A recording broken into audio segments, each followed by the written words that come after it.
오늘 특별히 17 절, 18 절, 19 절에 보면 먹다라는 단어가 여러 번 나옵니다. 17 절에 몇 번 나오죠? 3번 나옵니다. "내가 네게 먹지 말라 한 나무의 열매를 먹었은즉." 2번 나오죠. "평생의 수고하여야 그 산을 먹으리라." 세 번째 이렇게 나왔고요. 그다음에 18 절에는 "땅이 내게 가시덤불과 엉겅퀴를 낼 것이라 내가 먹을 것은." 또 한 번 더 나오죠. "밭의 채소인즉." 그다음에 19 절에 또 나옵니다. "내가 흙으로 돌아갈 때까지 얼굴에 땀을 흘려야 먹을 것을 먹으리니." 여기 먹을 것이라는 것은 빵이란 뜻입니다. 먹으리니 여기 동사가 한 번 더 나옵니다. 자, 이렇게 하나님이 아담에게 그 선악과를 먹은 것에 대한 책임으로 고통 을 언급하는데, 결국 먹는 것으로 문제가 생겼기 때문에 먹는 것으로 고통이 임하도록 하셨다는 것을 꼭 기억을 할 필요가 있습니다. 혹시 아마 우리 창신교회 성도님들은 다 기억할 것 같은데, 이 영어의 death, DATH 화면에 좀 써 주실래요? DATH, death, DEATH 라는 단어가 from eating이라는 먹음으로부터라는 단어라는 것을 제가 여러 차례 설명을 했는데요. 화면 좀 써 주세요. 예예. DEAT, D에 해당되는 게 from이란 뜻입니다. 그다음에 가운데 세자가 뭐죠? eat, 이게 뭡니까?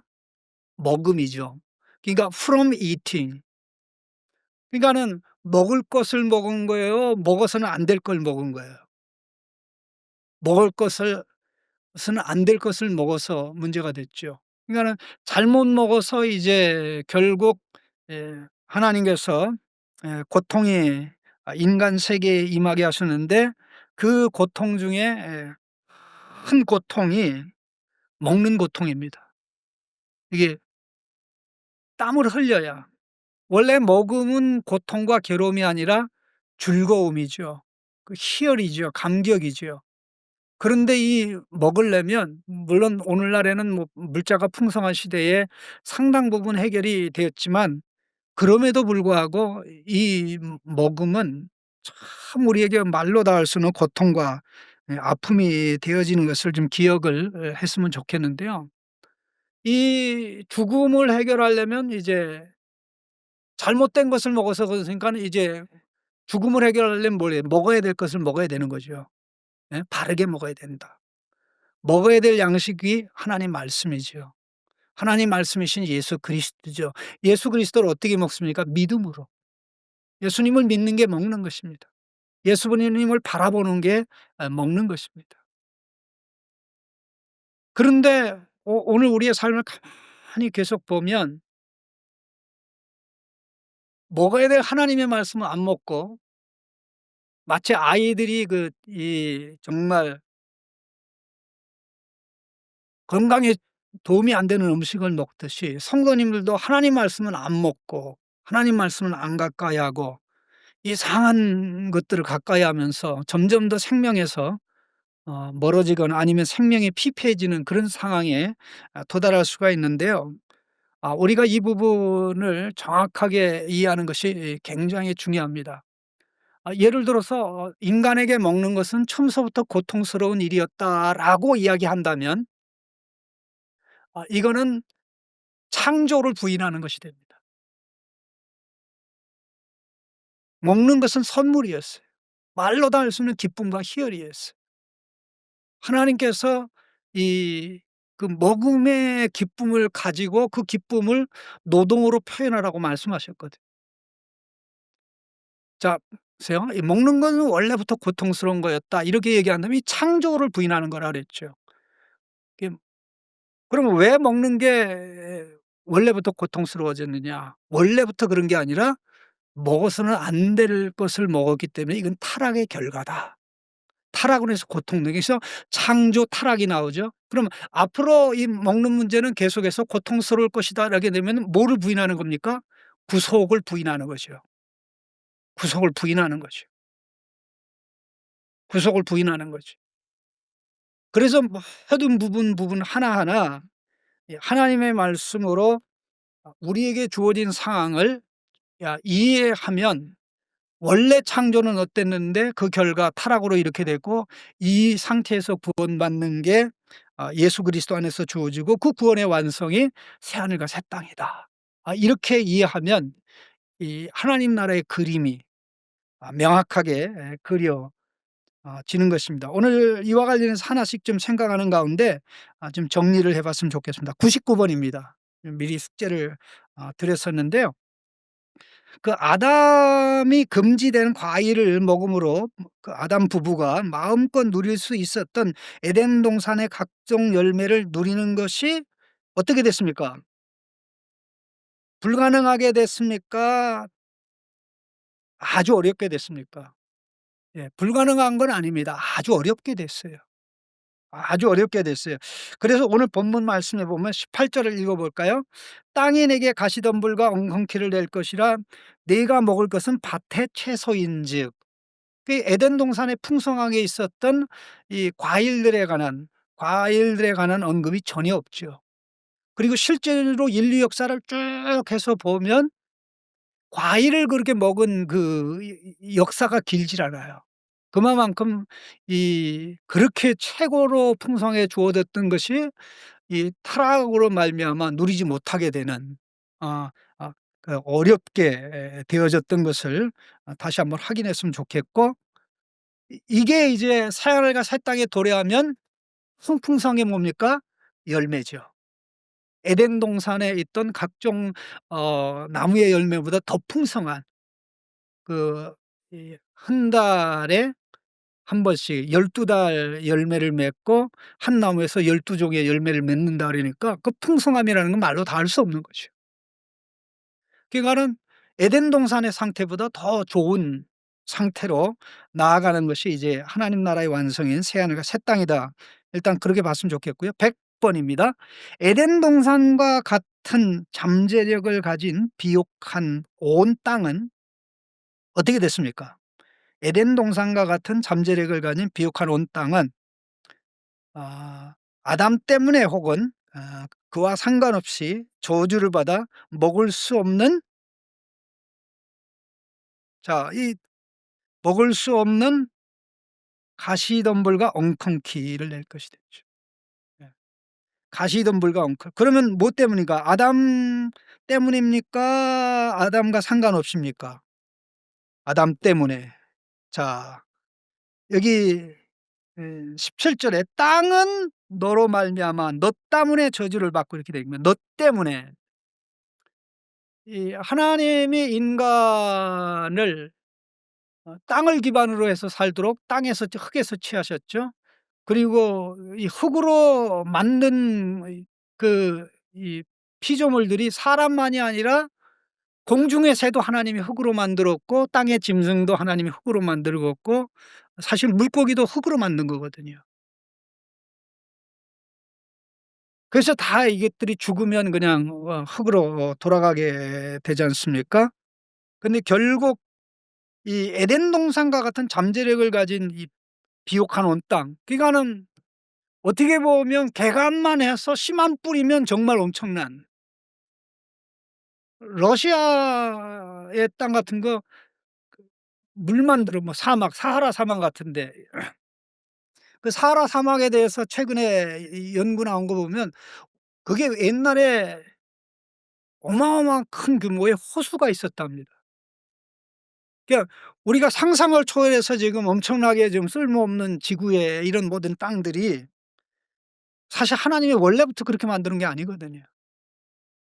에덴 동산과 같은 잠재력을 가진 그런 땅이고 얼마든지 에덴 동산을 모두해서 다 이렇게 하나님이 아름답게 만들어 갈 수 있었는데 결국 그 잠재력을 사용할 수 없게 되어지는 그런 결과가 일어난 겁니다. 그걸 명확하게 하는 게 "땅은 너 때문에 저주를 받는다." 땅이 그 기능을 못 그러게 되니까 어떻게 됩니까?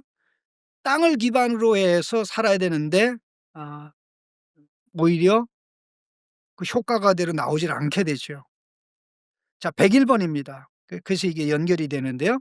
자 타락 후 인간의 노동은 모물을 위한 것으로 전락하여 이렇게 돼 있습니다. 인간의 노동은 뭘로 전락했습니까?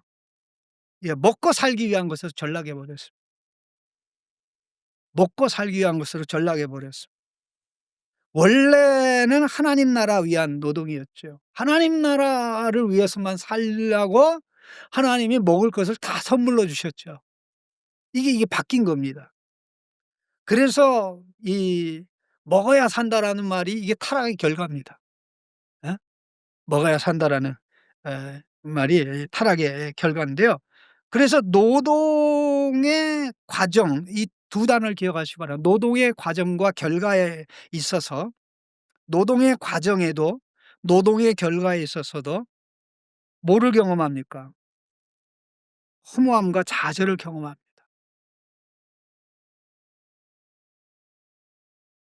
노력한 만큼 안 됩니다. 기대한 만큼 안 됩니다. 너무나 많은 변수가 많습니다. 이게 농산물 유통 시스템이 제대로 안 되는 상황에서는 너무나 많이 농산물이 많이 나와도 가격이 완전히 폭락하게 되는 그런 일들이 있는데 사실 이것은 우리가 최근에 경험하고 있지만 아까 얘기했던 비옥한 땅이 잠재력을 발휘를 못하기 때문에 거기에 이 땅이 비옥한 땅도 그게 땅이 쓸모 있게 되려면 물이 공급이 돼야 되거든요. 그런데 하나님이 물을 공급 안 해 버리니까 어떻게 됩니까? 결국 땅이 쓸 수 없게 되는 것인데요. 자 그 결과 어떻게 됩니까? 마침내 죽음에 이르게 되는 것입니다. 죽음에 이르게 되는데요. 이 고통이 노동의 고통이 얼마나 큰 것인지 19절 말씀 한번 다시 한번 읽어 보겠습니다. "내가 흙으로 돌아갈 때까지 얼굴에 땀을 흘려야 먹을 것을 먹으리니 내가 그것에서 취함을 입었음이라 너는 흙이니 흙으로 돌아갈 것이니라." 그러니까는 땅을 파다가 우리가 파는 땅이 우리 무덤이 되는 거죠. 땅에서 음식을 구하다가 그 땅이 우리가 파는 땅이 우리 무덤이 되는 이게 이 죽음을 보는 시각이 오직 기독교에만 죄에 대한 심판으로 죽음을 보고요. 다른 종교에서는 죽음을 나쁜 것으로 보지 않습니다. 저주로 보지 않습니다. 예를 들어서 뭐 힌두교도 마찬가지고 불교는 더더욱 뭐 말로 다 할 수 없고 신약 시대의 그 스토아 학파 같은 그런 철학자들 그다음에 에피큐리온 철학자들 보면 굉장히 죽음을 굉장히 좋은 것으로 봤어요. 그런데 유일하게 성경만, 성경만 죽음을 하나님의 진노와 저주로 봅니다. 한동안 예일 대학에서 죽음학 강의로 굉장히 인기가 있는 교수님의 책을 제가 한번 이게 굉장히 인기가 있고 뭐 유튜브에서도 유명하고 뭐 어마어마하게 많은 사람이 듣는다 그래서 도대체 무슨 내용인지 하고 궁금해서 제가 책도 사고 또 유튜브도 한번 들어가 봤는데 정말 웃기더라고요. 무슨 얘기냐면 그냥 이 인생은 한 번밖에 살지 못하고 딱 죽으면 존재무 아무것도 없는 그런 것이 되기 때문에 영원히 이 다른 곳에 가기 때문에 지금 이 삶이 가치가 있는 것이 아니고 그냥 여기서 모든 게 끝나기 때문에 소위 말해서 까르페 디엠 주어진 삶을 최대한 활용하는 게 이게 가장 잘 사는 거다. 그런 내용이더라. 그런 내용이더라. 그러니까 진리를 모르는 사람들이 그런 내용을 보면서 '이야 참 대단하다.' 물론 죽음이 없다고 생각하니까 정말 지옥에 들어가면서도 웃으면서 죽는 거 아닙니까? 참 불쌍하죠. 불쌍하죠. 안타깝죠.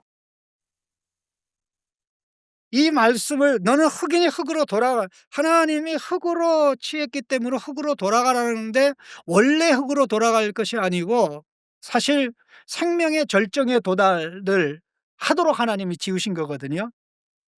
그런데 결국 하나님 말씀을 어겼기 때문에 하나님이 취한 흙으로 돌아가도록 하나님께서 말씀을 하신 것입니다.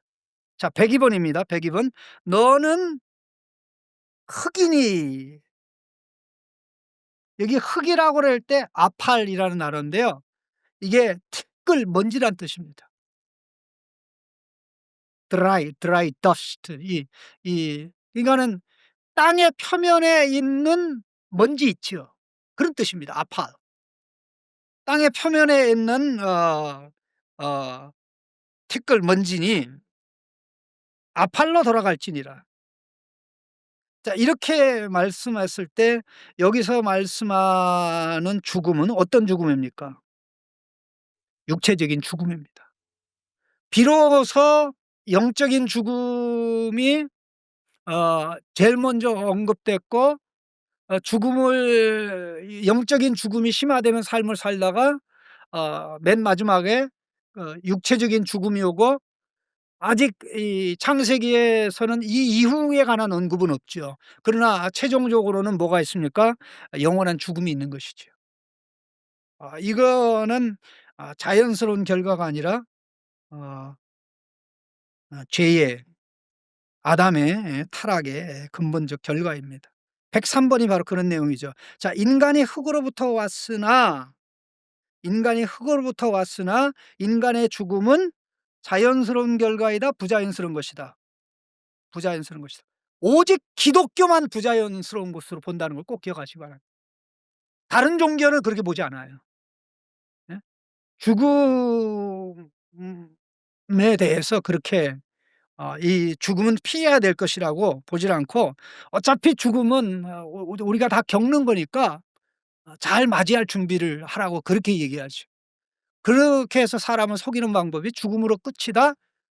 아니면 이 기독교인들 중에 이 하나님은 사랑의 하나님이기 때문에 지옥에 던져 넣었다가도 그들이 너무나 오랫동안 고생하는 걸 원하지 않기 때문에 꺼내 준다라고 하는 목사님들도 계셔요. 이제 그런 목사님들도 있고 한국에는 어느 분이 그런지는 잘 모르겠는데요. 그리고 그게 아니라 그냥 일정 기간 동안 고통을 당하게 하다가 아예 존재가 없어지게 한다. 그렇게 생각하는 분들도 있는데 성경은 어디에서도 이 두 가지 제가 말씀드린 지옥에서 꺼내내거나 아니면은 그냥 아예 이 없어지게 존재하지 않도록 그렇게 하는 경우는 어디에서도 존재하지 않습니다. 신자의 영생이 복을 누리면서 영원히 사는 거라면 영원한 멸망이라는 것은 저주를 누리면서 하나님의 진노 아래 영원히 가는 그런 것입니다. 물론 거기에 대해서 많은 논란이 있는 건 사실인데 예를 들어서 유한한 인간이 짧은 기간 동안 죄를 짓는데 어떻게 영원히 고통을 받느냐. 이거 하나님 너무 무자비하지 않냐. 그렇게 생각할 수 있는데요. 그거는 성경 전체를 바로 보지 못하기 때문에 그런 것입니다. 자, 일단 자, 이렇게 이해하시면 되겠고요. 104 번입니다. 인간이 흙으로 돌아갈 때까지 땀을 흘려야 먹을 수 있는 것은 어 땀을 흘려야 먹을 수 있는 것은 아담이 뭡니까? 아담의 불순종으로 땅이 뭐를 받았기 때문입니까? 저주를 받았기 때문입니다. 여러분 이 똑같은 원리를 하나님이 이스라엘 백성이 애굽에서 나와서 가나안 땅에 서라 할 때 그들이 순종하면 땅을 기름지게 한다 그랬죠, 하나님이. 비를 내리고 이 가축이 건강하고 농사가 잘 되고 포도원 소득이 많고 소출이 많다 그랬죠. 이 사실 똑같은 원리가 그대로 작용하는 것이거든요. 어떻게 이게 가능하냐면 하나님이 지구상의 모든 만물을 다스리고 지배하고 이끌어 가시기 때문에 아 그렇습니다. 자 105 번입니다. 전도서가 외치는 헛된 인생과 헛된 노동, 인간의 모든 추구가 거기에 해당되는데 결국 뭡니까? 타락의 필연적 결과입니다. 창조가 그렇게 된 게 아니라 타락의 필연적 결과죠. 자 그러니까 우리는 노동의 고통과 아픔을 경험하면서 구원받아야 될 필요성을, 우리에게 구원자가 필요함을 인식하고 '아 원래는 이런 것이 아닌데 정말 이것 때문에 못 살겠네.' 이러게 되니까 예수 그리스도의 구원의 필요성, 우리의 구원이 완성될 때 노동은 가장 영광스럽고 존귀하고 복된 것으로 승화될 것을 우리가 기대할 수밖에 없죠. 자 우리는 이 모든 부분을 너무 인간적인 관점에서만 생각하는데요. 이걸 좀 더 이제 인간 이외의 피조물에까지 다 확대를 해서 이해하는 것이 굉장히 중요합니다. 106 번입니다. 인간 이외에 피조 세계의 양육 강식이 있습니다. 이게 양육 강식이 무슨 뜻이냐면은 예 이 "약한 거는 강한 자의 음식이다." 그런 뜻입니다. "약한 거는 강한 자의 밥이 된다." 그런 뜻입니다. 이 짐승의 세계, 참 이 동물의 세계 비참한데요. 자 인간 이외의 피조물 세계 양육 방식은 자 여기 이게 창조 질서입니까 아닙니까? 창조 질서가 아닙니다. 창조의 질서, 하나님 원래 이렇게 하질 않았습니다. 창조의 질서가 아니고 뭐의 결과입니까? 타락의 결과입니다. 그 짐승들이 타락한 겁니까? 아담의 타락의 결과입니까? 아담의 죄 때문에 고생하는 겁니다.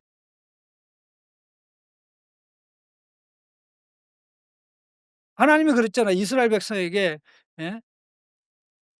"너희들이 순종하고 내가 원하는 길을 가면 이 가축들도 복을 받는다." 가축들도 낙태하지 않고 새끼를 잘 낳고 건강하고 윤택하고 결실이, 사실 이 똑같은 원리가 그대로 작용되는 건데요. 이 피조 세계에서 이런 새들이나 뭐 바다의 물고기나 그다음에 이 땅의 이 짐승들이 당하는 고통은요 말로 다 할 수가 없습니다. 그러면 한번 물어보세요. 짐승 세계에 죄가 있나요 없나요? 짐승 세계에 죄 없습니다. 짐승이 죽거나 뭐 물고기가 죽거나 또 식물이 죽거나 이런 것은 사실 죄로 인한 죽음이 아니에요. 그 하나님의 정한 질서입니다. 아무 관계가 없어요. 다만 그들에게 고통과 아픔이 있는데 이것은 모든 피조물의 대표로 세운 인간이 의지적으로 하나님을 거역하고 배척했기 때문에 일어나는 건데요. 그 제가 얼마 전에 우연히 그 바다 고기가 이 고통당하는 것에 대한 어떤 다큐를 한번 보고 너무나 충격을 받았어요. 그 무슨 다큐인지는 기억은 안 나는데 물고기와 관련했는데요. 이 어떤 고기는 잠을 잘 이 밤에 잠을 잘 때 눈을 못 감아요.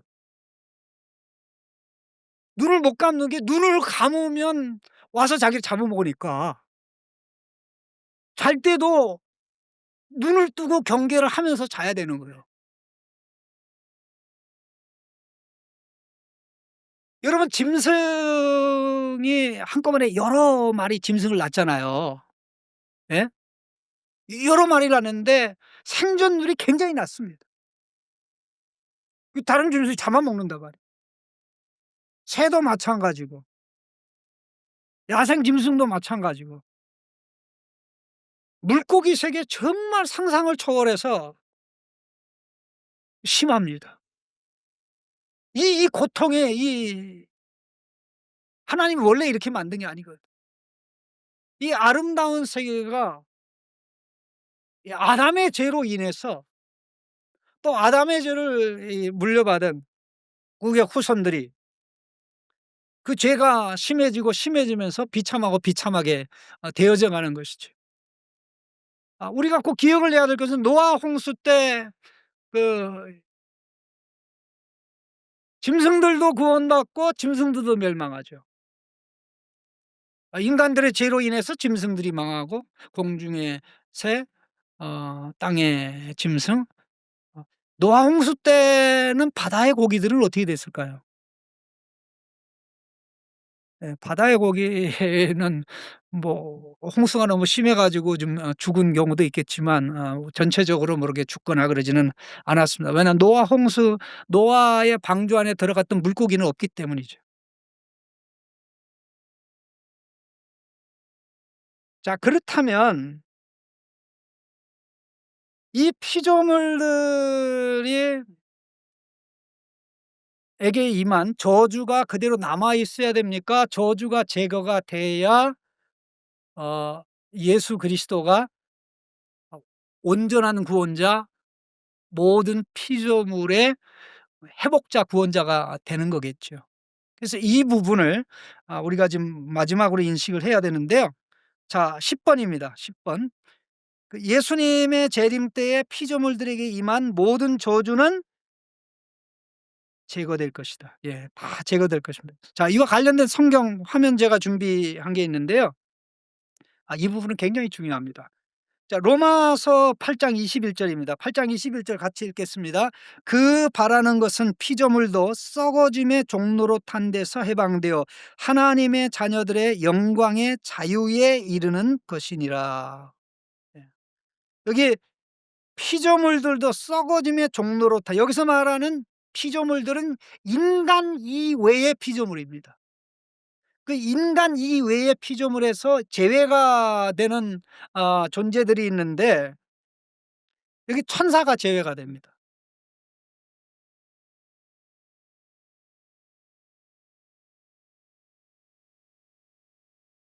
이 피조물들이 하나님의 아들 딸들이 구원이 완성되기를 그렇게 애타게 기다린다는 겁니다. 로마서 8 장에 이 신음, 세 가지 종류의 신음이 있는데 신자의 신음, 성령님의 신음, 피조물의 신음. 이 세 신음은 예수 그리스도의 구원이 온전히 이루어지기를 열망하는 신음입니다. 그 순서가 어떻게 되냐면 성령이 우리 안에 들어오면서 성령의 신음이 시작되고 또 우리의 신음이 시작되는데 우리의 구원이 완성되는 게 아니라 지구상에 구원받아야 될 하나님의 모든 백성이 이 구원을 받게 되는 시점이 올 때 인간 이외에 뭐 식물의 세계, 동물의 세계, 미생물의 세계 이런 것들도 그 구원의 기쁨에 참여하게 됩니다. 다만 그들은 죄로부터 구원받는 게 아니죠. 죄로 인한 고통과 저주로부터 이제 건짐을 받는 겁니다. 저주로부터 건짐을 받는 건데 이거는 사실 이 말로 다 할 수 없는 기쁨이 아닐 수 없고요. 그래서 제가 가끔 이 성도님들에게 말씀하기를 "자연을 좀 가까이 해라. 그다음에 자연의 소리를 좀 들어라." 그렇게 하는 이유가 있는 게, 여러분 새하늘과 새 땅에 나무 풀 있을까요, 없을까요? 새가 있을까요, 없을까요? 꽃이 있을까요, 없을까요? 그 다 있어요. 짐승들은요? 짐승들은요? 여러분이 키우다가 사랑하다가 키우다가 죽은 이 애완견, 고양이나 개는 거기 있을까요, 없을까요? 이거 되게 어려운 질문인데. 이거 나중에 제가 말씀드릴게요, 궁금하게. 미국은 제가 최근에 기록을 보니까 이 그 애완동물의 장래만 주관하는 데가 거의 한 10몇 개 정도 된다 그래야 돼요. 어마어마하게 많은데요. 그런 것 때문에 이제 사람들 생각은 어 예수 믿는 사람이 키웠던 애완 동물이 죽으면 그 천국에 간다고 그렇게 생각하는 사람이 굉장히 많습니다.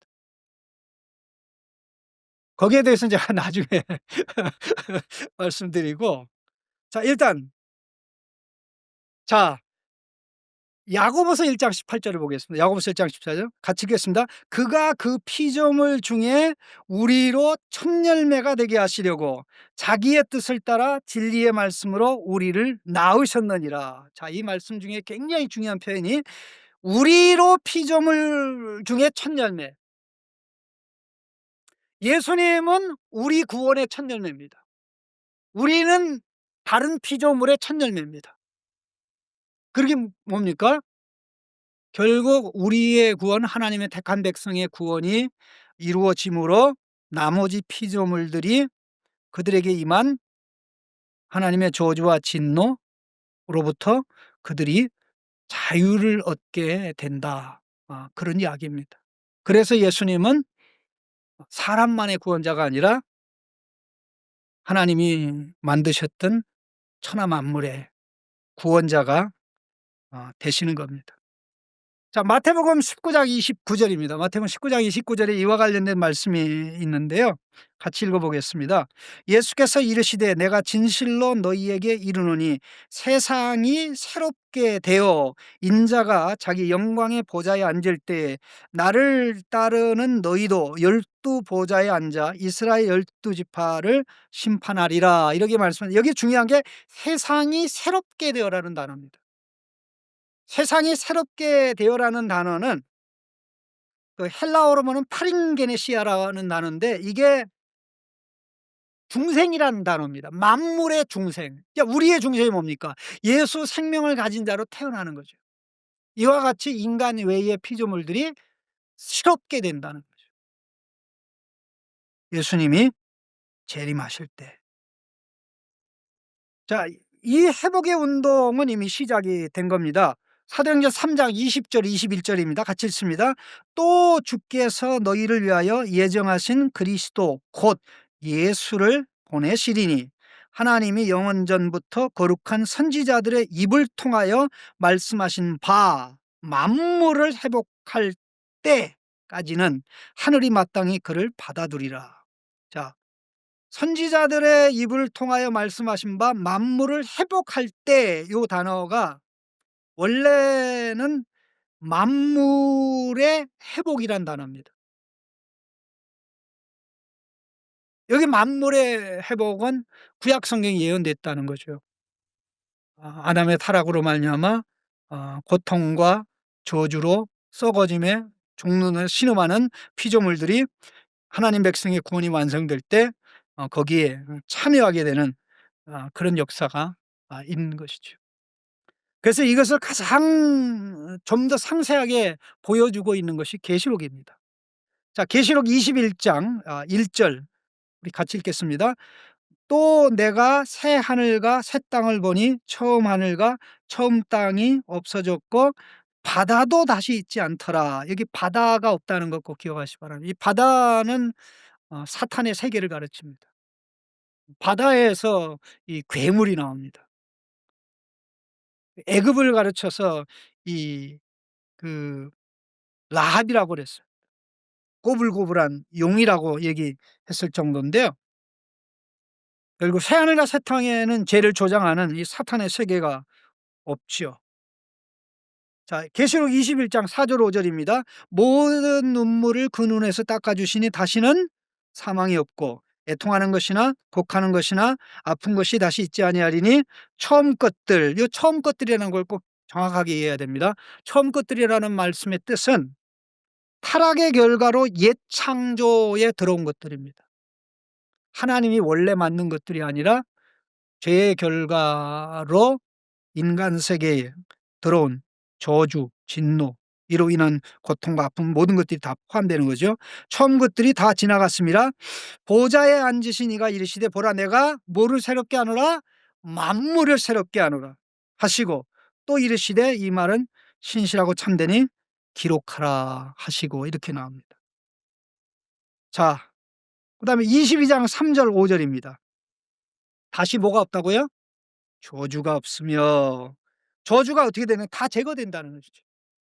다시 저주가 없으며 하나님과 그의 어린 양의 보좌가 그 가운데 있으리니 그 종들이, 같이 읽겠습니다. 그 종들이 그를 섬기며 그의 얼굴을 볼 터이요 그의 이름도 그들의 이마에 있으리라. 다시 밤이 없겠고, 밤이 없다는 말을 두 번 강조하고 있습니다. 21장 25절에 밤이 없습니다. 밤이 없겠고 등불과 햇빛이 쓸데없으니 이는 주 하나님이 그들에게 빛이심이라. 그들이 세세토록 왕노로 타리로다. 이 말씀도 또 두 번 반복됐습니다. 21장 23절에 그 성은 해나 달의 비침이 쓸데없으니 이는 하나님의 영광이 비치고 어린 양이 그 등불이 되십니다. 새하늘과 새 땅에는 모든 것이 회복되어 저주와 아담의 죄로 인해서 인간 세계, 피조물 세계에 들어왔던 모든 저주와 진노가, 썩어짐이 해결됐다. 그러니까 우리가 지금 살고 있는 이것은 하나님의 원래 의도했던 정상적인 세계입니까? 비정상적인 세계입니까? 비정상적인 세계. 그래서 이 가운데서 고통과 아픔을 누리는 것은 당연한 것이죠. 고통과 아픔을 누리는 가운데 하나님 나를 건져주옵소서. 그때 내가 너를 건져주기 위해서 구원자 내 아들 예수 그리스도를 보냈다. 그랬더라. 그래서 고통에서 거저나오고 그걸 보면서 원래 하나님이 의도했던 창조, 에덴 동산에 있었던 것, 그것을 회복시킬 뿐만 아니라 영원히 다시 에덴 동산으로 돌아가는 것이 아니라 플러스 알파 에덴 동산보다 말로 다 할 수 없이 좋은 영원한 상태로 가게 되는 거죠. 그 부분은 제가 별도로 그 계시록에서 말씀을 하도록 하겠습니다. 그래서 우리가 마음속에 꼭 기억을 해야 될 것은 우리가 우리의 노동을 보거나 우리의 삶의 고통과 아픔을 볼 때 이게 원래 하나님이 만든 질서가 아니라 하나님을 거역해서 이런 고통과 아픔이 있는 것인데, 이런 고통과 아픔에서 건져 우리를 영원한 만족과 기쁨으로 하나님이 나가도록 인도하시고 이끌어간다. 우리에게 유일한 소망은 하나님 나라밖에 없죠. 하나님 나라 가져오는 예수님밖에 없죠.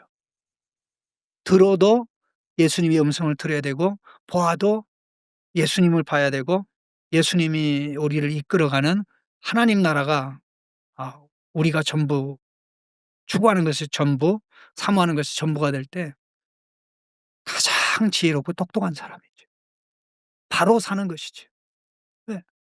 지금 이 상황에서는 내 안에 죄가 하나님 나라 추구하는 걸 방해하고 내 밖에 있는 죄가 반대하고 또 사단이 반대하고 또 하나님 나라를 인정하지 않은 하나님을 거부하는 사람들이 반대하니까 너무나 고통스러워요. 그러나 그 고통 상황 가운데 나의 영원한 구주 예수요. 영원한 구주 예수요. 나를 구원하여 주옵소서. 날마다 날마다 이 저주로부터 건짐받는 예수님이 가신 그 순종의 길을 예수님의 순종의 능력으로 예수님이 받으신 저주로 저주를 극복하고 나아가는 이 모습이야말로 가장 복되고 영광스러운 삶인 줄로 믿습니다. 하나님 아버지, 시간 기도합니다.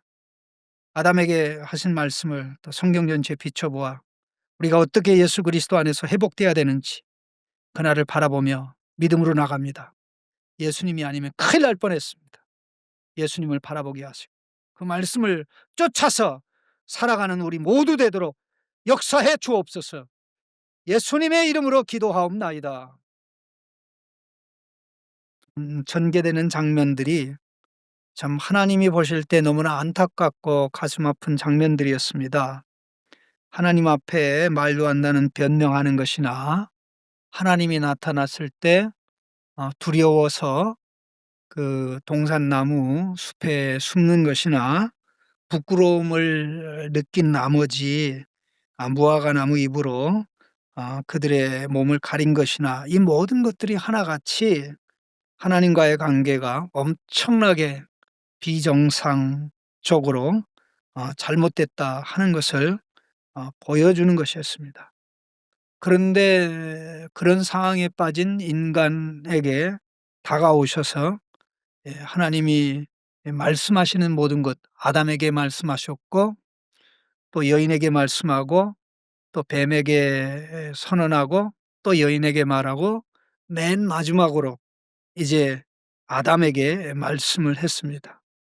뱀에게는 심판을 선언했지만 하나님의 창조 질서를 파괴하는 데 큰 역할을 했기 때문에 심판을 선언했지만 아담 하와에게는 구원의 약속을 하셨습니다. 그러나 구원의 약속이 이루어지기까지는 그들이 한 행동에 대해서 아담은 인류의 대표로 책임을 지고 또 하와는 이 아담으로 하여금 선악과를 먹게 하는 그런 역할을 했기 때문에 그런 책임을 지도록 그렇게 역사하셨습니다. 그리고 나서 이제 아담의 반응이 나오는 것이 20 절이고 아담의 반응에 대한 또 하나님의 재차 반응이 21 절에 하나님께서 아담과 그의 아내를 위해서 가죽옷을 지어 입히신 것입니다. 내용적으로 보면 아주 단순하게 그렇게 되어 있는데 사실 이 내용들이 참 굉장히 이 아담의 입장에서도 좀 소망이 넘치고 또 하나님의 아담 하와를 위해서 하는 것에는 정말 하나님이 하신 말씀이 공원이 아니다. 헛된 말이 아니다. 하나님이 하시겠다고 이 하신 말씀을 반드시 이루어 그 결과 열매를 그들에게 누리게 하겠다고 한 것이 가죽옷을 지어서 입히신 그런 내용이 되겠습니다.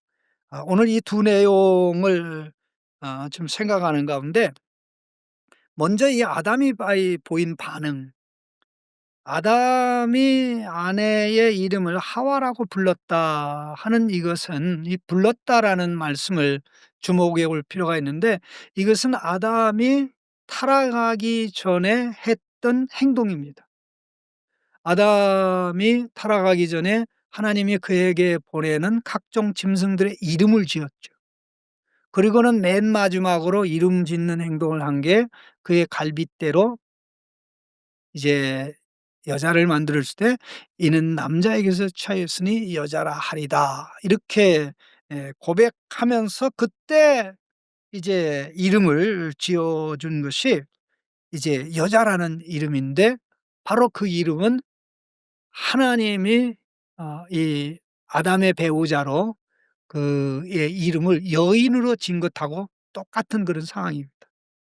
그런데 오늘 본문에서 아담이 타락하기 전에 하나님이 주신 사명에 따라 이 이름을 짓는 이러한 행위야말로 아담이 하나님께서 아담에게 하신 말씀을 또 뱀에게 하면서 구원 약속하고 하와의 역할에 대해서 하신 말씀을 그대로 믿고 반응한 것입니다. 바로 그런 의미에서 이게 신앙 고백이고 하나님의 말씀을 거부했던 아담이 하나님의 말씀을 거부하고 아내의 말을 듣고 하나님의 말씀을 거부하고 결국 어 선악과의 열매를 아내가 주는 대로 먹었던 그가 이제 하나님의 말씀을 듣고 하나님의 말씀에 반응해서 이러한 이 고백을 한 것입니다. 이 고백이 바로 이 하와라는 이름인데 자 이 하와라는 것은 여기 뭐 우리말 성경에도 보면 여기 뭐 일이라고 해 놓고 생명, 하와라는 이 이름의 뜻은 생명이라는 뜻입니다. 생명, 생명. 근데 이 말씀이 2장 7 절에 하나님이 아담을 흙으로 빚어서 이제 코에 생명의 기운을 불어넣죠. 그때 그 사용된 단어입니다. 여호와 하나님 2장 7 절에 여호와 하나님이 땅의 흙으로 사람을 지으시고 생기, 생기라는 단어 있죠.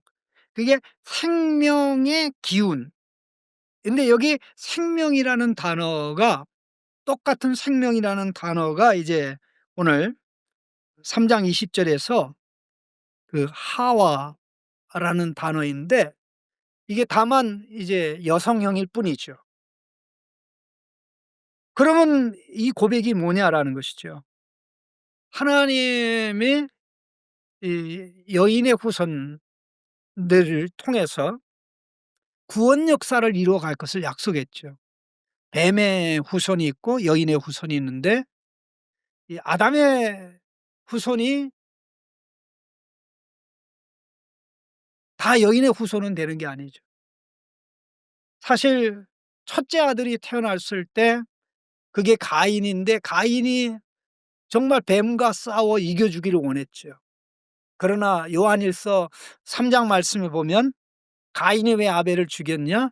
그는 악한 자에게 속했기 때문이라고 했습니다. 즉 다시 말해서 가인이 뱀의 자식이었다는 겁니다. 뱀의 어떻게 보면 첫 번째 후손이었다고 할 수 있죠. 그래서 가인의 라인 쪽으로 가는 자들이 다 그렇게 가는데 어쨌든 이 여인에게서 뱀과 싸워 이길 여인의 후손들이 나오고 그 맨 마지막에는 그 여인의 마지막 후손이 뱀과 싸워서 최종적인 이룰 것 승리를 이룰 것을 하나님이 말씀하신 겁니다. 바로 이것을 아담이 믿은 것입니다. 아담이 바로 이걸 믿은 것입니다. 아, 우리를 죄 가운데 버려두지 아니하시고 하나님이 역사의 한 단계 한 단계 과정을 통해서 마침내 우리를 구원하시겠구나. 그런데 그 구원하시는 일에 그의 아내를 중요한 도구로 쓰신다는 거죠. 아내는 자기가 넘어지는 도구로 사탄에게 쓰였습니다. 하나님이 원래 아내를 주신 목적은 아담으로 하여금 사명을 감당하게 하기 위해서 주신 거죠.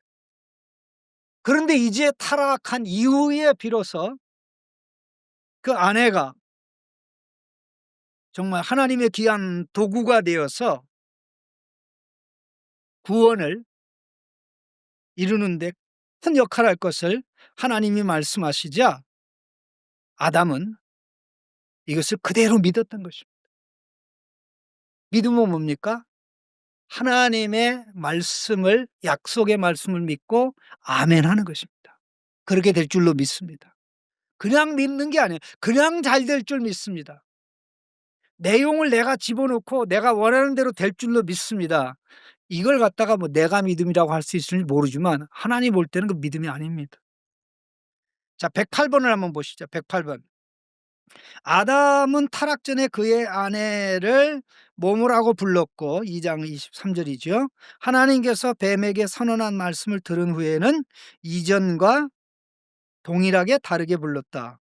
자, 2장 23 절에 이 뭐라고 불렀습니다? 뭐 불렀습니까? 여자라고 불렀죠. 여자. 여자라고 불렀죠. 그렇지만 하나님께서 뱀에게 구원과 관련된 말씀을 선언한 것을 들은 후에는 이전과 동일하게 다르게 동일하게 부른 겁니까? 다르게 부른 뭐라고 불렀어요? 24 절에 그 21 20 절에 뭐라고 불렀습니까? 하와라고 불렀죠. 하와 생명. 그의 아내의 이름을 생명이라 불렀으니 이렇게 되는 겁니다. 생명. 하와에게 사실 어떻게 보면 인류의 미래가 있다는 거죠. 하와를 통해서 낳는 자에게. 어쨌든 하와가 인류를 구원한 건 아니지만 인류를 구원할 자가 하와를 통해서 태어나게 된다는 것이죠.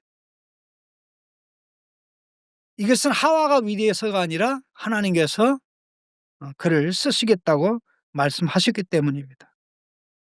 그래서 타락한 이후에도 이제 하나님이 하와를 만들었을 때 반응했던 모습하고 또 남편으로 하여금 죄를 짓게 한 여인에 대해서 하나님이 말씀한 것을 그대로 믿고 아담이 반응함으로 이러한 새로운 소망이 싹이 트게 되었던 것을 우리는 기억해 볼 필요가 있습니다.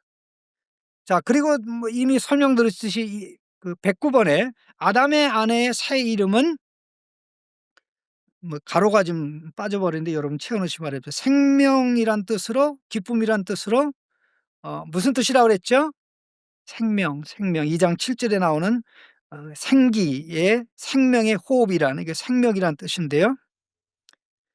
그리고 여기 오늘 본문 말씀에도 모든 산자, 산자라는 단어 있죠. 살아있는 자. 이거는 사실 형용사거든요.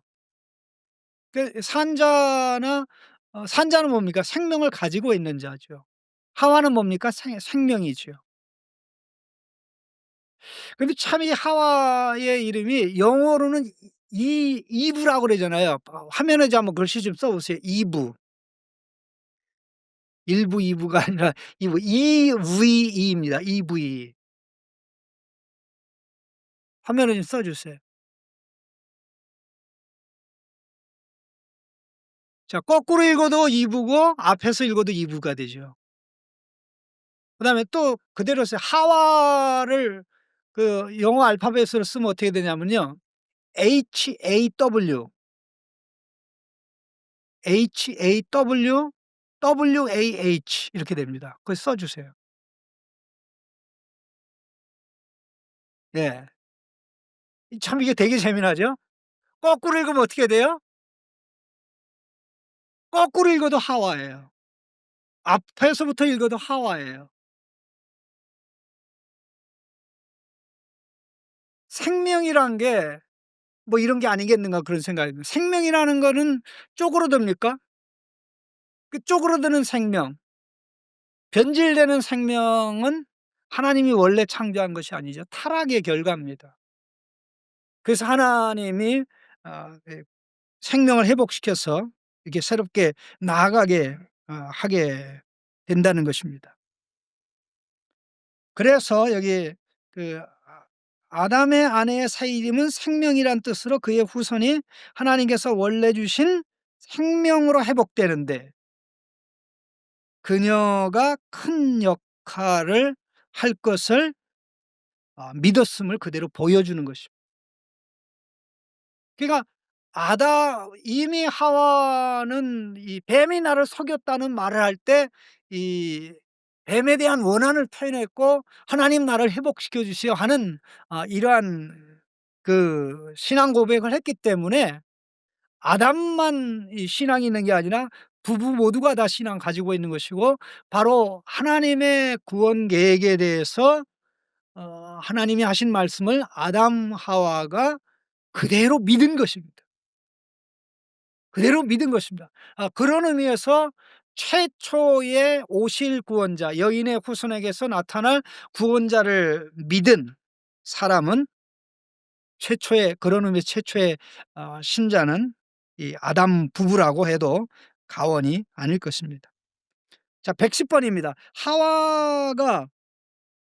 하와가 모든 산자입니까? 죽은 자입니까? 이렇게 쉬운 것만 그냥 만들어 놨어요. 어떻게 이번에는. 하와가 모든 산자의 어머니가 될 것이라는 말씀은 하와를 통하여 하나님의 은혜로 구원받는 백성들이 나올 것을 암시하는, 이게 사실 넓은 의미에서는 모든 산자는 그 아담의 모든 후손들이죠. 넓은 의미에서는. 왜냐하면 아담의 부부를 통하지 않고 이 땅에 사람으로 태어날 사람이 있습니까? 없습니까? 없죠. 아담 하와의 몸을 통해서만 뱀의 자식으로 태어나든 뱀의 자식으로 태어난다 중에 구원받는 백성으로 하나님의 선택을 받던 모두가 다 이 아담 부부를 통해서 정상적인 출생을 하게 됩니다. 그러니까 넓은 의미에서는 모든 산자라고 했을 때 불신자도 포함되고 신자도 포함되지만 사실 여기에 초점이 되어 있는 것은 좁은 의미로 그들 중에 뱀의 후손으로 머물러 있는 자는 그대로 내버려 두고 그 가운데 구원을 위해서 하나님의 은혜로 택함 받는 그 사람들이 이 여인을 통해서 하와를 통해서 하나님께서 나오게 할 것을 말씀하신 것입니다. 사실 그 가정에 하와의 고통은 말로 다 할 수가 없죠. 어떻게 보면 이 낳는 많은 자식 가운데 기대했던 자식이 이 하나님의 이 택함의 은혜를 받은 택자가 아니고 마귀 자식으로 태어난, 그래서 이 아벨에 대해서는 절망하고 실망해 가지고 헛되다라는 의미의 헤벨, 아벨이 히브리 말로는 헤벨이거든요. 헤벨. 그 잠언서에 나오는 헛되고 헛되니 모든 것이 헛되다 그런 뜻. 가인에 대해서 얼마나 실맹했으면 이름을 이 헛되다 그렇게 적겠습니까? 그런데 자기가 포기하다시피 했는데 그 아들이, 그러니까는 둘 아벨이 낳았을 때 '얘도 마귀 자식이야.' 요렇게 생각했던 것 같아요. 그런데 하나님을 경외하는 여인의 후손으로, 경건한 후손으로 하나님이 사실 택하셨지요. 이게 알 수가 없는, 우리도 보면 참 내 자식 중에 누구는 되게 잘 믿을 것 같은데 정말 엉터리고, 쟤는 기대도 안 했는데 또 잘 믿고, 또 이런 경우도 뭐 자녀 가운데도 있고 또 우리 주변의 사람들 가운데도 있는 걸 보면 참 놀라지 않을 수가 없습니다. 자, 이제 고 정도만 말씀을 하고요. 자, 21절 말씀을 좀 다시 한번 읽어 보십시다. 여호와 하나님이 아담과 그의 아내를 위하여 가죽옷을 지어 입히시니라. 이렇게 말씀을 했습니다. 특별히 이 말씀 가운데 우리가 112 번을 좀 먼저 보겠습니다. 112 번입니다. 여기에 하나님이 짐승을 잡았다는 언급이 나옵니까 안 나옵니까? 왜 대답들을 안 하세요? 다시 한번 읽어 봅시다. 여호와 하나님이 아담과 그의 아내를 위하여 가죽옷을 지어 입히시니라. 이 짐승을 뭐 잡은 것이 전제는 되지만 분명하게 짐승을 죽인 게 언급이 됩니까? 언급이 안 됩니까? 하나님이 뭐 양을 잡았다 혹은 소를 잡았다, 어? 아니면 염소를 잡았다, 이런 언급을 하지 않고 그냥 가죽옷을 하나님이 지어 입히셨다, 이렇게만 이야기하는 걸 우리가 눈여겨봐야 됩니다. 자, 이렇게 희생의 짐승의 희생을 분명하게 언급하지 않은 것은 희생 짐승, 양입니까 짐승입니까? 희생 짐승이죠. 물론 양도 해당이 되죠, 포괄적으로는. 구체적으로 얘기한다면 희생 짐승이 인간의 죄 문제를 해결하지 못하기 때문입니다. 제가 이 말씀을 드리는 이유는 바로 3장 21 절부터 희생제도가 생겼다고라고 생각하는 분들이 너무 많기 때문에 이 말씀을 드리는 겁니다. 희생제도, 짐승의 희생을 통해서 죄를 용서하는 하나님의 제도를 세웠기 때문에 결국 피 흘림을 통해서 구속이 있는 거다, 이거를 가르쳐 뒀는데 아담 하와를 통해서 가인도 배우고 아벨도 배웠는데 가인은 이걸 배척하고 아벨은 이거를 그 믿음으로 받았다는 거죠. 이렇게 생각하는 분들이 굉장히 많은데요. 희생 제도라는 것은 본격적으로 이스라엘 백성이 애굽에서 나옴으로부터 시작이 됐습니다. 그러니까 먼 훗날의 얘기입니다. 그 설사 희생 제도가 생겼다고 할지라도 이 희생 제도에 보면 짐승을 잡아 희생 제물로 드리고 그 가죽을 뭐 제사장이 옷으로 입든가 희생 제물을 드린 사람이 옷으로 입든가 이런 사례가 있나요, 없나요? 없죠. 없죠. 그러니까 너무나 많은 것을 이 본문에다 집어 넣다 보니까 이제 엉뚱한 방향으로 나가는 것입니다. 엉뚱한 방향으로 나가는 것입니다. 이 부분에 있어서 가장 중요한 내용이 뭐냐면요. 사실 하나님께서 자 화면 좀 준비하겠습니다. 화면 그 하나님 나라 14번 번인데요. S14번. 화면 좀 보여 주세요. 이 하나님께서 뱀에게 선언한 구원의 약속을 반드시 성취할 것을 가시적으로 보여준 것이 가죽옷을 지어서 입힌 거죠. 가죽옷을 만드신 분이 하나님이고 입혀 주신 분이 하나님. 그게 선물을 준비하시고 선물을 입혀 주셨는데 이게 뭐냐면요.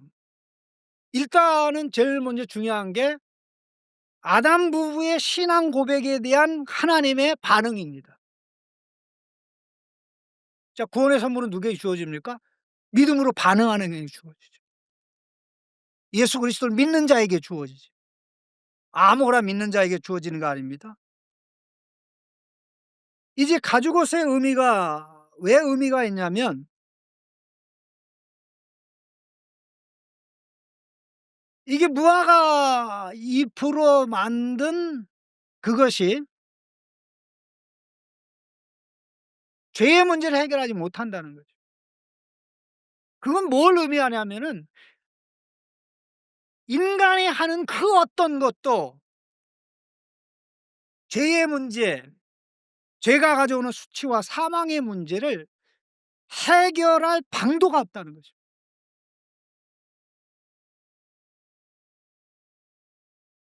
하나님만이 해결하시는 하나님만. 하나님은 해결하시겠다고 그랬죠. 그것은 뱀과 원수가 되게 하는 것이죠. 그리고 마지막에 그 뱀을 사탄을 결정적으로 패배시키는 거죠.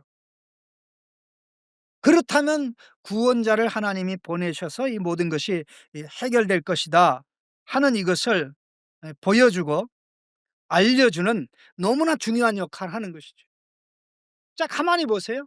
타락하기 전에는 벗은 게 문제가 안 됐는데 타락한 다음에는 어떤 방법으로 이 가리려고 해도 가려질 수가 없는 거 있죠.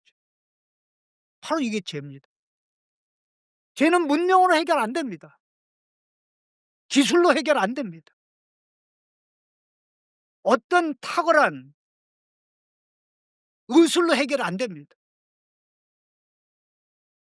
인간이 발달시키는 어마어마한 것들을 보면 그야말로 인간은 기계가 아니라 하나님의 형상으로 지음받았다는 사실을 너무나 분명하게 보여주는데 그럼에도 불구하고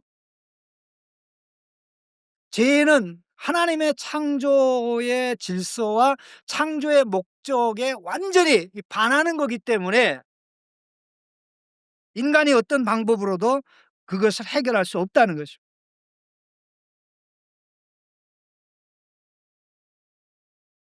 자 111번 보시죠. 111번. 여호와 하나님께서 아담과 그의 아내를 위해 긴 사실 원래는 원문에는 긴이라는 뜻이 들어가 있습니다. 긴 뭐를 지어 입힌 겁니까? 가죽옷이죠. 가죽을 지어 입힌 것은 그들이 뭐를 무슨 잎을 엮어서 만들었죠? 포도나무, 무화과나무, 감람나무, 무슨 나무? 무화과나무 잎이죠. 무화과나무. 그 성경에 이름이 구체적으로 언급된 최초의 나무는 무화과나무입니다. 이 무화과나무 잎을 엮어 만든 치마.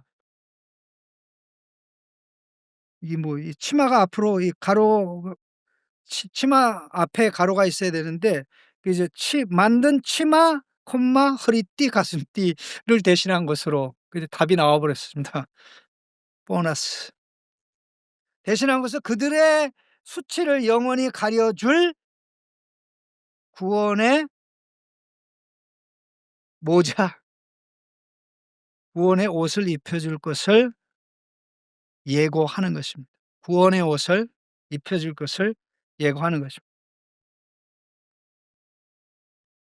자, 인간은 어떤 방법으로든지 이걸 다 스스로 해결 다 다음 화면 좀 보여 주세요. 아까 보여줬던 화면.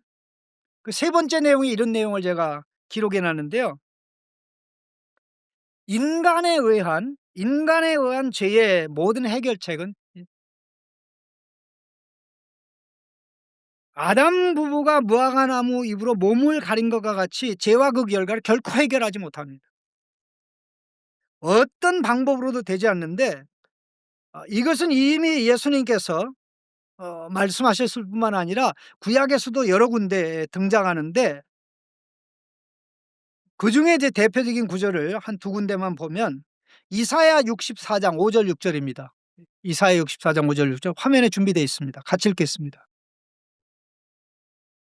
예. 같이 주께서 기쁘게 공의를 행하는 자와 주의 길에서 주를 기억하는 자를 선대하시거늘 우리가 범죄함으로 주께서 진노하셨사오며 이 현상이 이미 오래되었사오니 우리가 어찌 구원을 얻을 수 있으리까 무릇 우리는 다 부정한 자 같아서 우리의 의는 다 더러운 옷 같으며 우리는 다 잎사귀 같이 시들므로 우리의 죄악이 바람같이 우리를 몰아가나이다. 자, 우리가 어찌 구원을 받을 수 있습니까? 구원받을 수 없다는 겁니다. 구원할 수도 없는 거죠. 왜냐하면 무릇이라는 게 왜냐함이라는 말이거든요. 우리는 다 부정한 자 같아서 우리의 의는 다 더러운 옷 같으며 다 잎사귀 같이 시들므로 우리의 죄악이 바람같이 우리를 몰아가나이다. 여기 부정한 자 같다는 표현은 영적인 문둥병, 죄병을 가르칩니다. 죄병, 문둥병.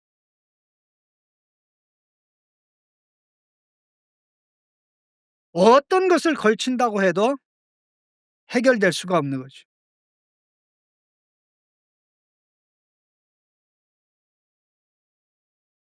사실 이 스가랴 3장 5절 6 절에도 이런 비슷한 말씀이 나와 있습니다. 스가랴 3장 5절 6 절입니다. 같이 읽겠습니다.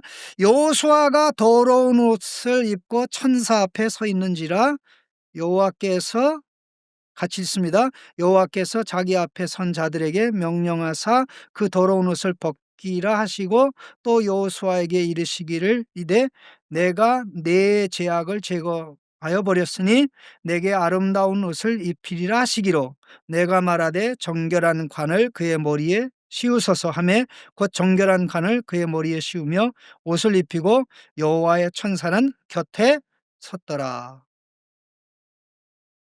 제사장이 입는 옷이 무슨 옷이죠? 거룩한 옷이죠. 이 제사장이 입는 옷을 누가 해 줬죠? 하나님께서 해 주셨잖아요. 여기 오늘 본문에 나오는 "가죽옷을 지어 입혔다."라는 이 표현이 가죽이라는 단어만 빼고 이 옷이라는 단어는 그 창세기 37 장에 야곱이 사랑하는 아들 요셉을 위해서 옷을 색동옷을 해 주잖아요. 거기에 나오는 그 단어예요. 그리고 레위기에는 이 각종 성물을 성막의 기구를 만드는데 제일 먼저 언급된 게 뭐냐면 제사장의 옷이거든요. 제사장의 옷을 언급할 때 사용된 단어가 오늘 본문 옷을 긴 옷을 하나님이 만들어 주셨다 하는 그 단어하고 똑같은 단어입니다. 가죽이라는 단어만 없을 뿐이죠. 그렇다면 하나님이 지어 입혀 주시는데 이것을 유지하지 못했다는 거죠, 죄로 말미암아. 그래서 이제 더러워졌는데 그 입은 옷을 하나님만이 벗길 수 있고 그리고 또 새로운 옷을 하나님만이 입혀 주실 수 있다는 거죠. 제사장의 더러운 옷을 벗긴다는 것은 죄를 용서한다는 것이고 제사장에게 거룩한 옷을, 의의 옷을, 아름다운 옷을 입혀 준다는 것은 다시 하나님의 거룩함으로 채워 주신다는 거죠. 제사장만을 위해 하는 것이 아니라 제사장이 대표하는 하나님 백성을 위해서 하신다는 거죠. 그래서 죄를 벗는 것도 하나님의 은혜로, 또 의를 입는 것도, 깨끗한 옷을, 아름다운 옷을 입는 것도 오직 하나님의 은혜로만 되어진다는 사실을 구약에서도 신약에서도 그대로 말씀합니다. 자, 신약에서 말씀하는 내용을 좀 보겠습니다. 마태복음 화면에 준비되어 있습니다. 마태복음 9장 25절 26절입니다. 제자들이 듣고, 같이 읽겠습니다. 제자들이 듣고 몹시 놀라 이르되 그렇다면 누가 구원을 얻을 수 있으리까? 예수께서 그들을 보시며 이르시되 사람으로는 할 수 없으나 하나님으로서는 다 할 수 있느니라. 자, 사람이 구원할 수 있습니까? 없습니까? 사람이 구원할 수 없어요. 단지 예수님이 사람뿐인 예수님이 우리를 구원 못하죠. 단지 사람으로 오신다면 아담의 후손으로 오면 되죠. 그러나 아담의 후손으로 오면 죄인인 예수님이 되기 때문에 죄인이 죄인을 구원할 수 없게 되는 문제가 발생해서 아담의 죄를 물려받지 않은 여인의 후손으로 와야 됐던 거죠. 자, 그래서 중요한 부분은 사람으로서는 할 수 없으나 하나님으로서는 하실 수 있다라고 그러는데, 하나님이 우리를 구원하는 방식이 뭡니까? 예수님의 십자가의 대속적인 희생을 통해서죠. 예수님의 저주와 순종을 통해서. 예수님의 저주를 통해서는 우리의 죄를 제거하고, 예수님의 순종을 통해서는 우리에게 없는 하나님의 의와 공의를 입혀주는 것이죠. 그런데 이게 중요한 게, 하나님은 무조건 다 할 수 있느냐? 구원에 대해서는 하나님이 무조건 다 할 수 있느냐? 하나님은 구원하시니까 예수 안 믿는 사람도 구원할 수 있고, 예수 안 믿겠다고 해도 구원할 수 있고, 또 예수를 믿어도 자기 맘대로 믿는 사람도 구원할 수 있느냐? 그렇지 않습니다. 그리고 더 나아가서 이거보다 더 중요한 것은, 하나님께서는 예수 그리스도의 저주와 순종이 없이는 구원할 수 없습니다. 하나님 자신도 그게 아니면 안 돼요. 왜 안 되냐면, 만일 그렇게 해버리면 하나님의 공의가 무너집니다. 하나님이 불법자가 돼버려요. 이걸 아주 가장 적나라하게 보여주는 말씀이 마가복음 14장 36절입니다. 우리 같이 읽겠습니다. 예수님이 겟세마네 동산에 사신 기도인데 이 부분이 굉장히 중요한 내용입니다. 같이 읽겠습니다. 이르시되 아빠 아버지여, 아버지께는 모든 것이 가능하오니 이 잔을 내게서 옮기시옵소서.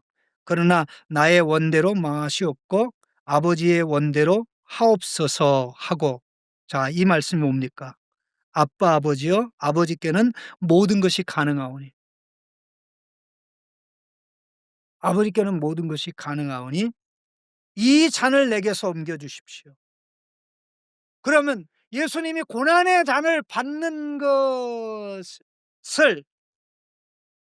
하나님께서 제거하지 않은 것은 무엇입니까? 그 이유가 뭡니까? 예수님에게서 고난의 단을 제거하면 하나님이 하나님 백성의 죄를, 저주와 진노를 해결할 수가 없어요. 안 돼요. 다시 말해서 완전한 순종과 희생으로 하나님이 기뻐하는 삶만 살아온 예수님의 저주가 없이는 구원의 선물을 마련할 수 없는 겁니다. 아까 조금 전에 여호수아라는 제사장이 하나님 앞에 이제 더러운 옷을 입고 섰다 그랬지 않습니까? 이게 사람들은 그렇게 생각해요. 예를 들어서 이게 선과 악을 얘기하는데, 자, 이 어떤 사람은 어떻게 생각하냐면은, 이 선과 악을 100%라고 얘기한다면 선이 51%고 악이 49%면 어떤 게 더 많은 거죠? 선이 더 많 1%더 많은 거죠. 1%? 2%입니까? 예? 49% 51%. 그러니까는 '악보다가 선이 쪼금이라도 많으면 구원받는다.'라고 생각하는 사람이 이 세상에 깔렸어요. 깔렸어요. 이슬람도 이런 식으로 가르쳐. 나는 악한 일 한 것보다 착한 일 한 게 더 많기 때문에 걱정 없어." 그런 친구들 있죠? 없어요? 있습니다. 많아요, 그렇게 생각하는 분들이. 그런데 하나님 앞에 공의의 원리에 있어서는 놀라지 마십시오. 99%가 선이라도 1%가 악이면 이게 안 돼요. 하나님 앞에서는 99%가 선이라도 1%가 악이면 안 돼요. 자, 예를 들어서 하나님이 이걸 보여주셨는데 깨끗한 짐승이 100 마리가 99 마리가 있어요. 그런데 99 마리 이 깨끗한 짐승이 있는데 거기에다가 부정한 짐승 1 마리를 집어넣으면 어떻게 되는 줄 아십니까?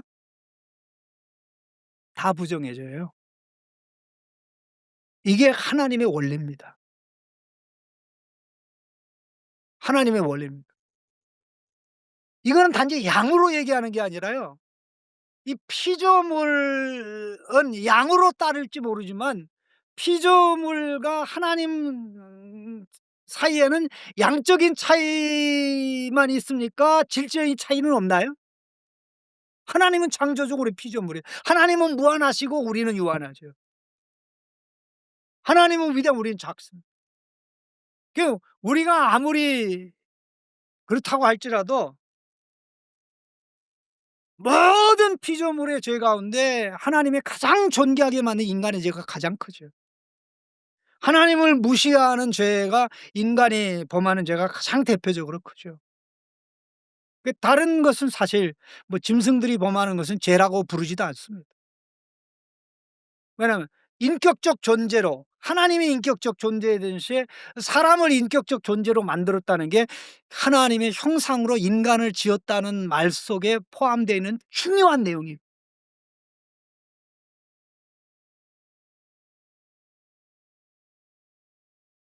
자, 그런 걸 보면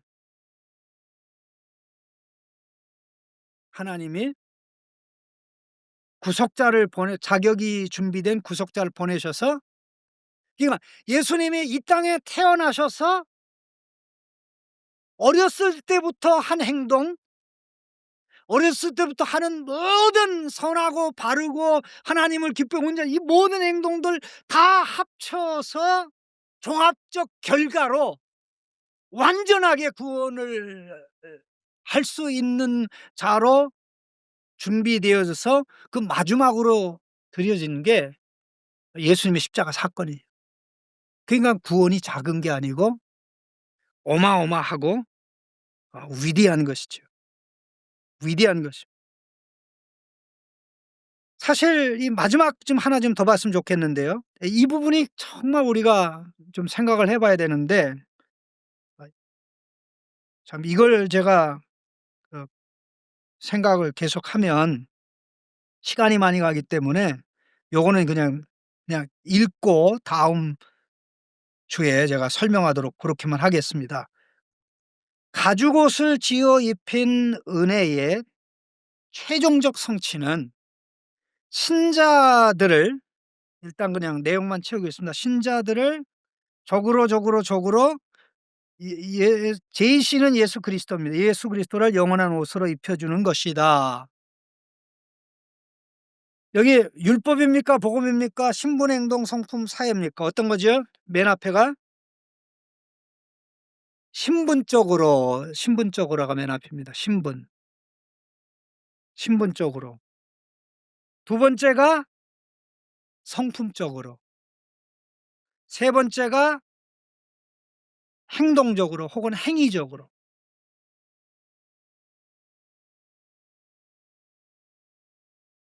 하나님의 형상이 왜곡되고 잘못됐으니까 하나님의 영원한 형상이신 예수님이 오셔서 우리의 구원을 확보해서 우리에게 구원의 선물이 주어지면 우리의 구원의 시작은 형상으로 회복되는 것으로 시작해서 이 예수님의 형상으로 완전히 회복되는 것으로 우리의 구원이 절정에 도달하죠.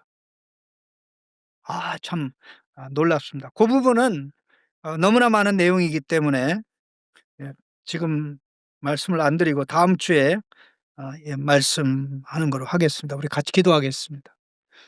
사람들은 자기가 구원을 하려고 합니다. 하나님이 아시는 겁니다. 하나님은 우리에게 믿음을 요구하십니다. 하나님이 하신 말씀에 반응해서 응답하는 것을 원하십니다. 그럴 때 인도하시고 이끌어 가십니다. 하나님 아버지 이 시간 기도합니다. 우리가 알고 있는 내용이지만 중요한 거는 정확하게 그 개념을 파악하고 인식하는 것이 필요합니다. 특별히 오늘 이 자리에 나오신 성도님들 주님의 이름으로 환영하고 축복합니다. 일당백으로 나오셨는 줄로 믿습니다. 예, 100명 사람의 은혜를 받으시기 바랍니다. 또 집에 계신 분들도 계신데 특별히 여기서 먼저 기억을 해야 될 것은 이 하나님이 아담 하와에게 이제 여인과 뱀, 또 뱀의 자손과 여인의 자손, 그리고 전쟁이 시작돼서 맨 마지막에는 뱀과 그 여인의 자손이 전쟁을 해서 결국 이김으로 하나는 회복 불가능한 치명상을 당하고 뱀이죠. 하나는 이제 회복이 가능한 발꿈치 상처받는 그걸 통해서 승리가 여인의 마지막 자손, 물론 신약으로 얘기하면 아빠 없이 태어난 자연적인 방법이 아닌 초자연적인 방법으로 태어난 예수 그리스도를 통해서 구원이 이루어질 것을 약속을 하였습니다. 그 구원이 이루어지기까지 이제 여인이 해야 될 역할이 있습니다.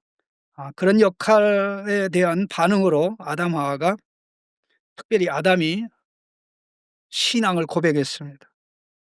그러자 하나님께서 아담과 하와에게 가죽옷을 지어서 입혔다 하는 이 말씀인데 여기서 두 가지 바로 이 하나님이 행동으로 보여주신 이것은 당신이 말씀하신 구원 계획을 뱀에게 선포한 것을 반드시 이루어 주겠다. 반드시 이루겠다 하는 그런 표시인데 여기에 굉장히 중요한 내용이 있습니다. 그것은 선물을 준비하시고 또 입히시는 분, 선물을 준비하신 분도 하나님이요 선물을 입혀 주시는 분도 하나님이라는 것입니다. 선물을 가죽옷을 준비하는 분이 하나님, 그 옷을 입혀 주시는 분이 하나님. 자, 이것은 무엇을 결국 말씀하느냐면요. 그 화면 좀 오늘 화면 좀 준비한 게 있는데요. 그 한번 좀 보여 주시기 바랍니다.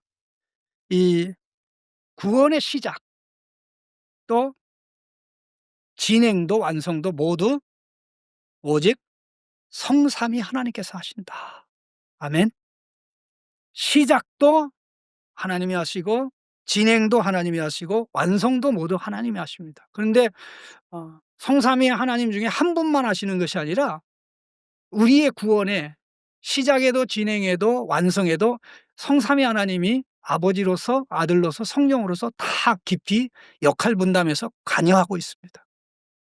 우리가 큰 틀로 얘기하면 구원의 계획은 하나님 아버지가 세우시고 그다음에 구원의 그 계획한 구원의 성취는 예수님이 하시고 예수님이 하실 때 성령이 도와주시고 그리고 그 예수님이 확보한 구원의 열매는 성령님이 나눠 주시고 그러면 오늘 이 21절 말씀에 비추어서 설명을 한다면 이제 가죽옷을 짓는 것 그건 결국 하나님의 계획을 이루는 거니까 이 계획을 구원의 계획을 세우신 분은 하나님이고 창세기 3장 15 절. 그다음에 이 계획을 성취하신 분은 때가 되매 여인의 몸에서 태어난 하나님의 아들 예수 그리스도이고 십자가의 죽음을 통해서 이루셨죠. 그리고 이 구원의 옷을 입혀 주시는 분은 성령님이죠. 구원의 선물을 나눠 주는 분. 자, 그렇다면 이게 이제 성경 전체에 적용되는데, 그러면 구원에 있어서 우리가 할 일은 무엇인가? 우리가 할 일은 무엇인가? 우리는 구원을 만들어내지 못하고요. 하나님께서 준비한 구원을 받는 역할밖에 없습니다. 그래서 가장 중요한 게 성경대로 예수 그리스도를 믿고 순종하는 것밖에 없습니다. 우리가 할 일이 뭐라고요? 성경대로가 중요합니다. 여기 성경이라는 말씀 대신 내 맘이라는 말을 붙이면 어떻게 됩니까? 내 맘대로 예수 믿고 순종할 뿐이다. 내 맘대로 순종하게 되면 어떻게 되죠? 그 예수님은 성경하고는 아무 관계가 없죠. 예. 성경이 가르치는데, 그러면 성경이 어떤 예수 그리스도를 가르치는지 사탄이 가르쳐 주는 대로 배우면 어떻게 됩니까? 이게 잘못되겠죠. 정확하게 바로 배우고 이단에 가서 배웁니다. 이상한 데 가서 배웁니다. 그 예수 믿어도 잘못 믿을 수밖에 없죠. 그래서 성경대로 예수를 믿고 그 믿음의 표현이 이제 순종으로 나타나는 것이죠. 우리가 하는 거 이게 밖에 없어요. 모든 준비는 시작, 진행 모든 게 다 그렇게 되는데, 자, 그러면 좀 더 이 구체적으로 이 내용을 좀 살펴보면 이 첫째 아담과 둘째 아담을 좀 비교해 보겠습니다. 이 첫째 아담은 하나님이 당신의 형상으로 지었지요. 여기 굉장히 중요한, 이미 알고 계신 분도 있을 텐데, 아담은 하나님의 형상입니까? 형상으로 지음을 받았습니까? 아담은 하나님의 형상이다라는 말하고요, 아담은 하나님의 형상으로 지음받았다는 말이 같은 뜻이 아니고 다릅니다. 그러니까 애가 태어나면 완성된 사람입니까? 이제 이 완성된 사람으로 성장해 가야 됩니까? 똑같은 이치입니다. 하나님의 형상으로 지음받았다는 것은 이제 그가 하나님의 형상으로 태어난 걸 말하는 겁니다. 하나님으로 태어났으니까 계속 하나님을 본받고 하나님을 흉내내고 하나님을 본받아서 말도 본받고 행동도 본받고 생각도 본받고 졸래졸래 따라다니면서 아이가 그러듯이 성장하고 성숙해서 그 하나님의 형상으로 도달해야 될 목적지에 도달을 해야 되죠. 그런데 그 목적지에 도달하지 못하게 된 것입니다. 그런데 둘째 아담 예수 그리스도는 둘째 아담이면서 마지막 아담입니다. 엄격한 의미에서 둘째 아담은 예수님밖에 없고요. 마지막 아담도 예수님밖에 없고, 다른 아담은 일종의 아담이지 실제적으로는 둘째 아담도 마지막 아담도 될 수는 없습니다. 그런데 이 예수님은 하나님의 이중 형상입니다. 꼭 기억하시기 바랍니다.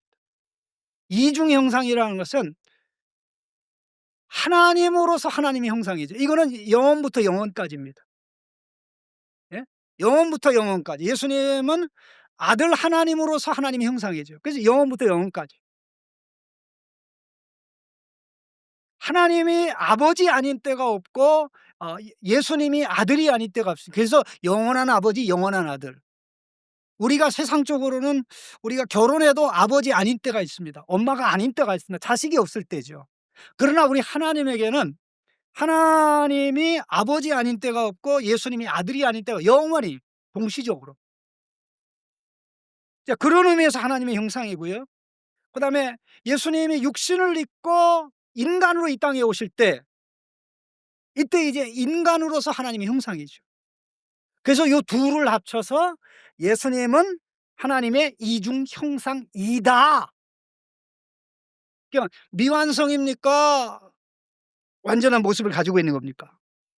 완전 모습을 가지고 있는. 그러니까 영원히 하나님의 형상이니까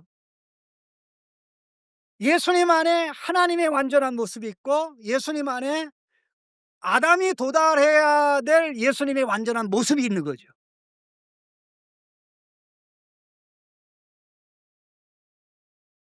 그래서 예수 그리스도를 하나님이 우리의 구원자로 약속한 이것은 하나님의 원래 창조 계획의 포기가 아니라 원래 창조 계획을 반드시 실현하고야 말겠다는 하나님의 원대한 구원 계획이 작용하고 있는 것입니다. 자, 요걸 좀 더 이야기해서 다음 내용을 보시면 이제 창세전에 이 세상을 창조하기 전에 예수 그리스도 안에서 하나님의 구원 계획이 세워졌습니다. 자, 구원 구원이 먼저입니까? 구원 계획이 먼저입니까? 구원 계획이 먼저죠. 그러면 타락이 먼저입니까? 이 구원 계획이 먼저입니까? 구원 계획이 먼저이죠. 그러면 창조가 먼저입니까? 구원 계획이 먼저입니까? 구원 계획이 먼저라는 거예요. 이 굉장히 중요한 이야기입니다. 그러면 하나님의 그 창세전에 예수 그리스도 안에서 우리를 구원하시기로 계획했는데 그 목적이 뭐냐면은요. 하나님의 영광을 위해 그리스도 예수 안에서 택함 받는 자들이 하나님의 아들 되는 것입니다. 여기는 남성, 여성 모두가 포함이 됩니다. 예수님 하나님의 아들 예수님 안에서 택함 받은 자들이 하나님의 아들들, 아들 딸들이 되는 거죠. 이게 목적이에요. 이 목적을 실현하기 위해서 창조하시고 이 창조할 때 아담이 그 목적을 이룰 수 있는가? 보니까 타락은 우리에게 뭘 알려줍니까? 아담이 그걸 이루지 못한다. 하나님의 형상으로 창조됐던 것은 아들로 창조된 것을 의미하는데 그러니까 피조물들의 왕인 인간은 누구로 살아야 돼? 하나님의 아들로 살아야죠. 하나님을 대리하면서 살아야 되죠. 그런데 그게 왜곡됐죠. 하나님을 대리하는 게 아니라 자기가 하나님이 됐죠. 그러니까 그게 왜곡된 것입니다. 삐뚤어진 것이죠. 그럼 뭐가 필요합니까? 구속이 필요하죠. 그래서 하나님께서 구원하겠다고 구원 약속을 하시죠. 그게 창세기 3장 15절이고 또 그것을 반드시 이루고야 말겠다는 것이 3장 21절에 가죽옷을 지어 입히시니라 하는 행동 속에 나타나는 것이고 그리고 구속 성취가 때가 되면 하나님의 아들 예수님이 오셔서 아들 안에서 하나님의 형상으로 회복이 시작이 되고 그다음에 진행이 되고 완성이 되죠. 그럼 지금 저와 여러분은 어느 단계에 있습니까? 맨 마지막 가장 큰 원 하나만이 신약입니다. 나머지는 다 구약입니다. 그러니 우리는 하나님의 구원 약속이 성취되어 그 결과 그 선물을 우리 받아 누리면서 회복이 진행되고 있는 물론 예수 안 믿는 사람은 아직 회복되진 않았죠. 자, 이와 관련해서 이제 성경 구절을 좀 몇 군데 보겠습니다. 에베소서 1장 5절입니다. 요 같은 내용을 설명하는 내용인데요. 우리 같이 읽겠습니다. 같이 읽겠습니다. 그 기쁘신 뜻대로 우리를 예정하사 예수 그리스도로 말미암아 자기의 아들들이 되게 하셨으니. 자, 이 계획은 세상을 창조하기 전입니다.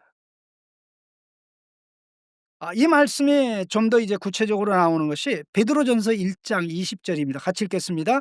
그는 창세전부터 미리 알리신 바 대신이나 이 말세에 너희를 위하여 나타내신 바 되었으니. 창세전부터 예수님이 아들 하나님이 계시되게 되었다는 겁니다.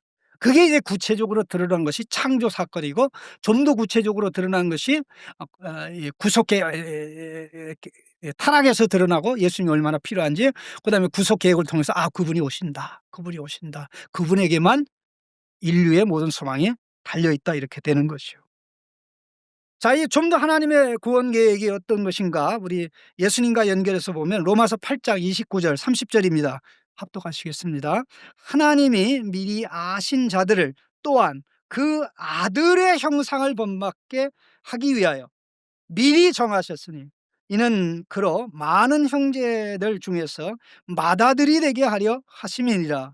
또 미리 정하신 그들을 부르시고 부르신 그들을 의롭다 하시고 의롭다 하신 그들을 또한 영화롭게 하셨느니라.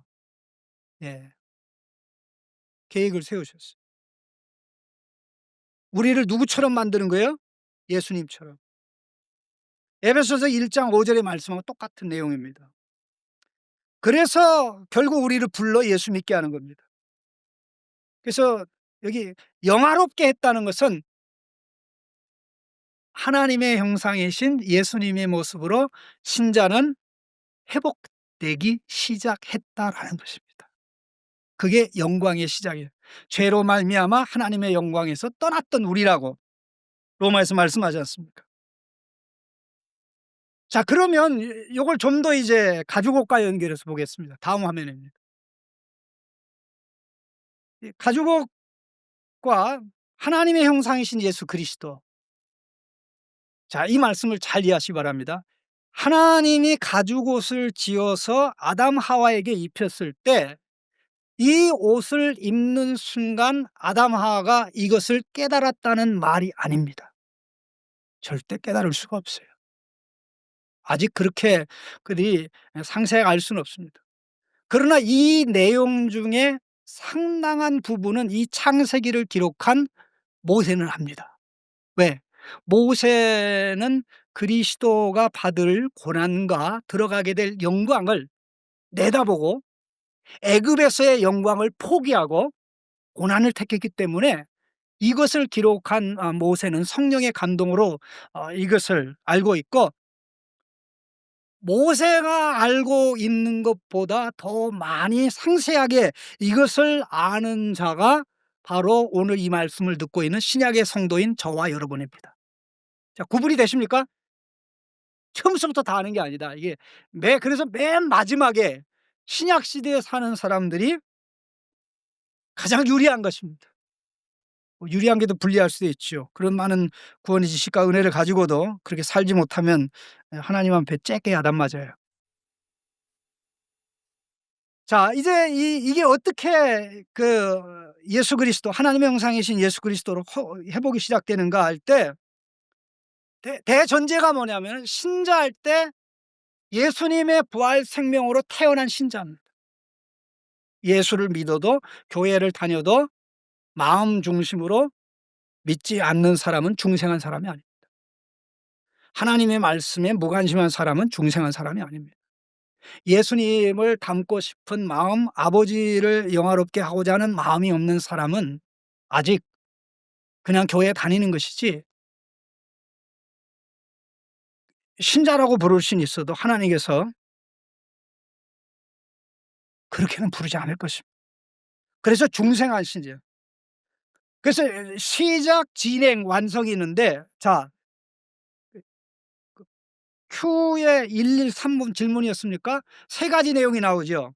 첫 번째는 신분적으로, 두 번째는 성품적으로, 세 번째는 행위적으로, 이렇게 세 가지 내용이 좀 나왔었는데요. 실제적으로 자, 신분적으로 하나님의 형상 예수님을 입는 것입니다. 그다음에 성품이 변하는 만큼 행동이 변하죠. 그래서 이 둘은 동시적으로 일어나는데 하나님의 형상 예수님을 입는 것이죠. 그리고 이것이 완성될 때는 신분과 성품과 행위가 완전히 일치가 되죠. 예수님은 처음서부터 하나님의 아들, 하나님의 아들의 성품, 하나님의 아들의 행위를 가졌죠. 셋이 하나예요. 그런데 우리는 이게 셋이 다 따로따로입니다. 자, 요걸 좀 더 세부적으로 보면은요. 자, 다음 내용입니다. 어떻게 우리가 신분적으로 하나님의 형상 예수 그리스도를 입었는가? 복음의 말씀을 듣고 성령의 역사로 거듭날 때. 그게 신분적으로 우리가 이게 내적인 것이죠. 하나님의 형상이신 예수 그리스도 입는 거죠.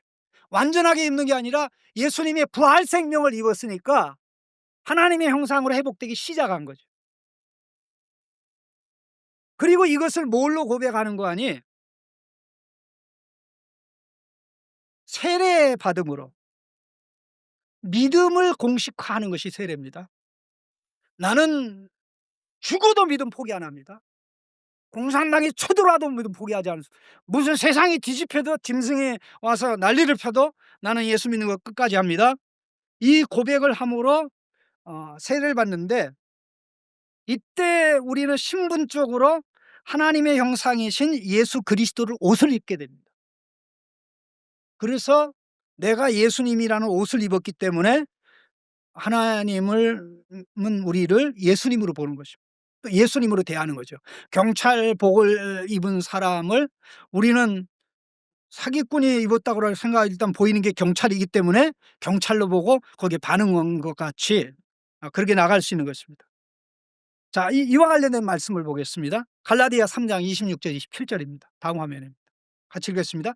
너희가 다 믿음으로 말미암아 그리스도 예수 안에서 하나님의 아들이 되었으니 누구든지 그리스도와 합하기 위하여 세례를 받은 자는 그리스도로, 여기 로가 아니라 그리스도를입니다. 원문에는 예수님을 입는 것입니다. 그러니까 예수님이 우리의 옷이죠. 예수님의 신분, 나의 신분. 예수님 의인, 법적으로 의인, 나도 의인.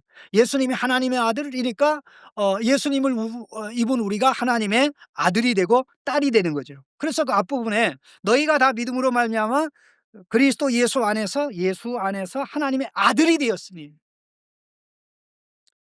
이게 우리의 신분이 책가닥 변한 건데, 자, 다시 한번 위에 화면을 보시기 바랍니다. 이게 어떻게 일어났는가 확인했고요. 몇 번 일어납니까? 한 번, 단번에. 여러분, 이 땅에 태어날 때 생일이 몇 번입니까? 두 번? 세 번? 한 번.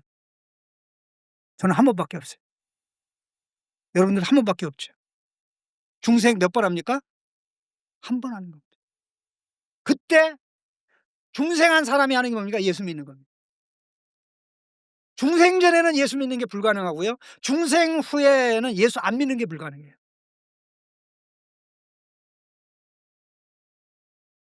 예수님의 부활 생명이 내 속에 있는데 하나님의 음성을 안 듣고 예수님을 바라보지 않는다, 말이 안 되죠. 자, 이렇게 예수님의 옷을 입은 게 나오죠. 로마서 3장 13절 14절 같이 읽겠습니다. 낮에와 같이 단정히 행하고 방탕하거나 술 취하지 말며 음란하거나 허색하지 말며 다투거나 시기하지 말고 오직 주 예수 그리스도로라고 우리말에는 되어 있는데 원문에는 예수님을입니다. 을 옷 입고 정욕을 위하여 육신의 일을 도모하지 말라. 자, 이거는 성품적으로 행위적으로죠. 이거 두 개가 같이 되어 있습니다.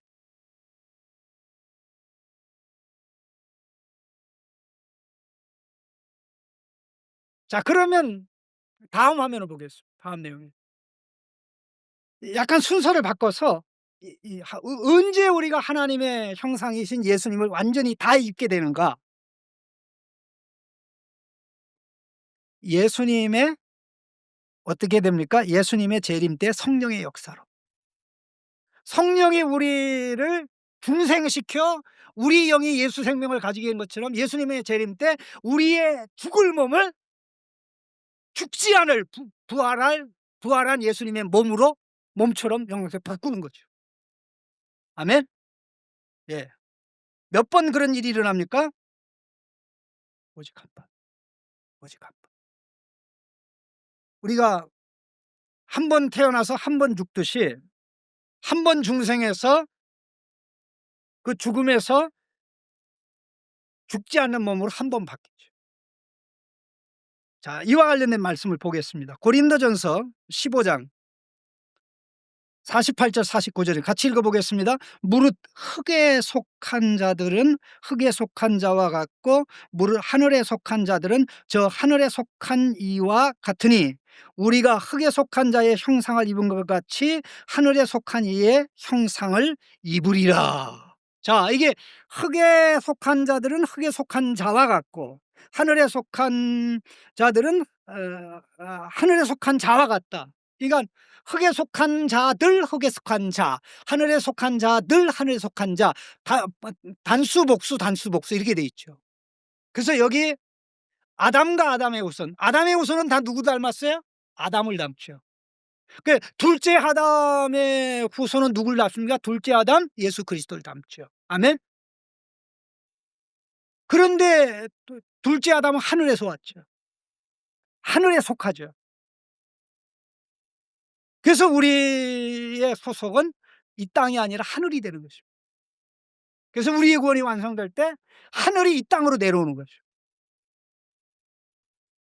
그래서 땅을 보고 살면 예수의 사람이 아닙니다.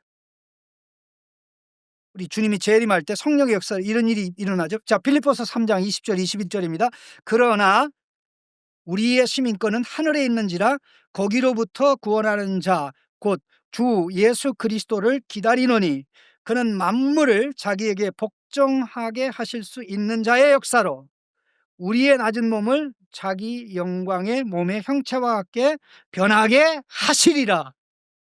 예, 재림하시는 예수님이 성령의 역사로 그와 같은 일을 그때 하실 겁니다.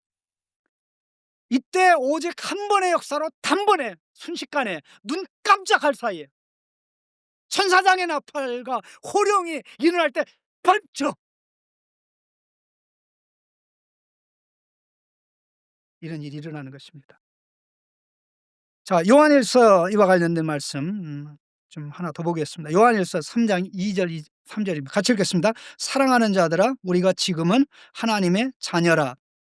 장래에 어떻게 될지는 아직 나타나지 아니하였으나 그가 나타나시면 우리가 그와 같을 줄을 아는 것은 그의 참모습 그대로 볼 것이기 때문이니 주를 향하여 이 소망을 가진 자마다 그의 깨끗하심과 같이 자기를 깨끗하게 하느니라. 아멘.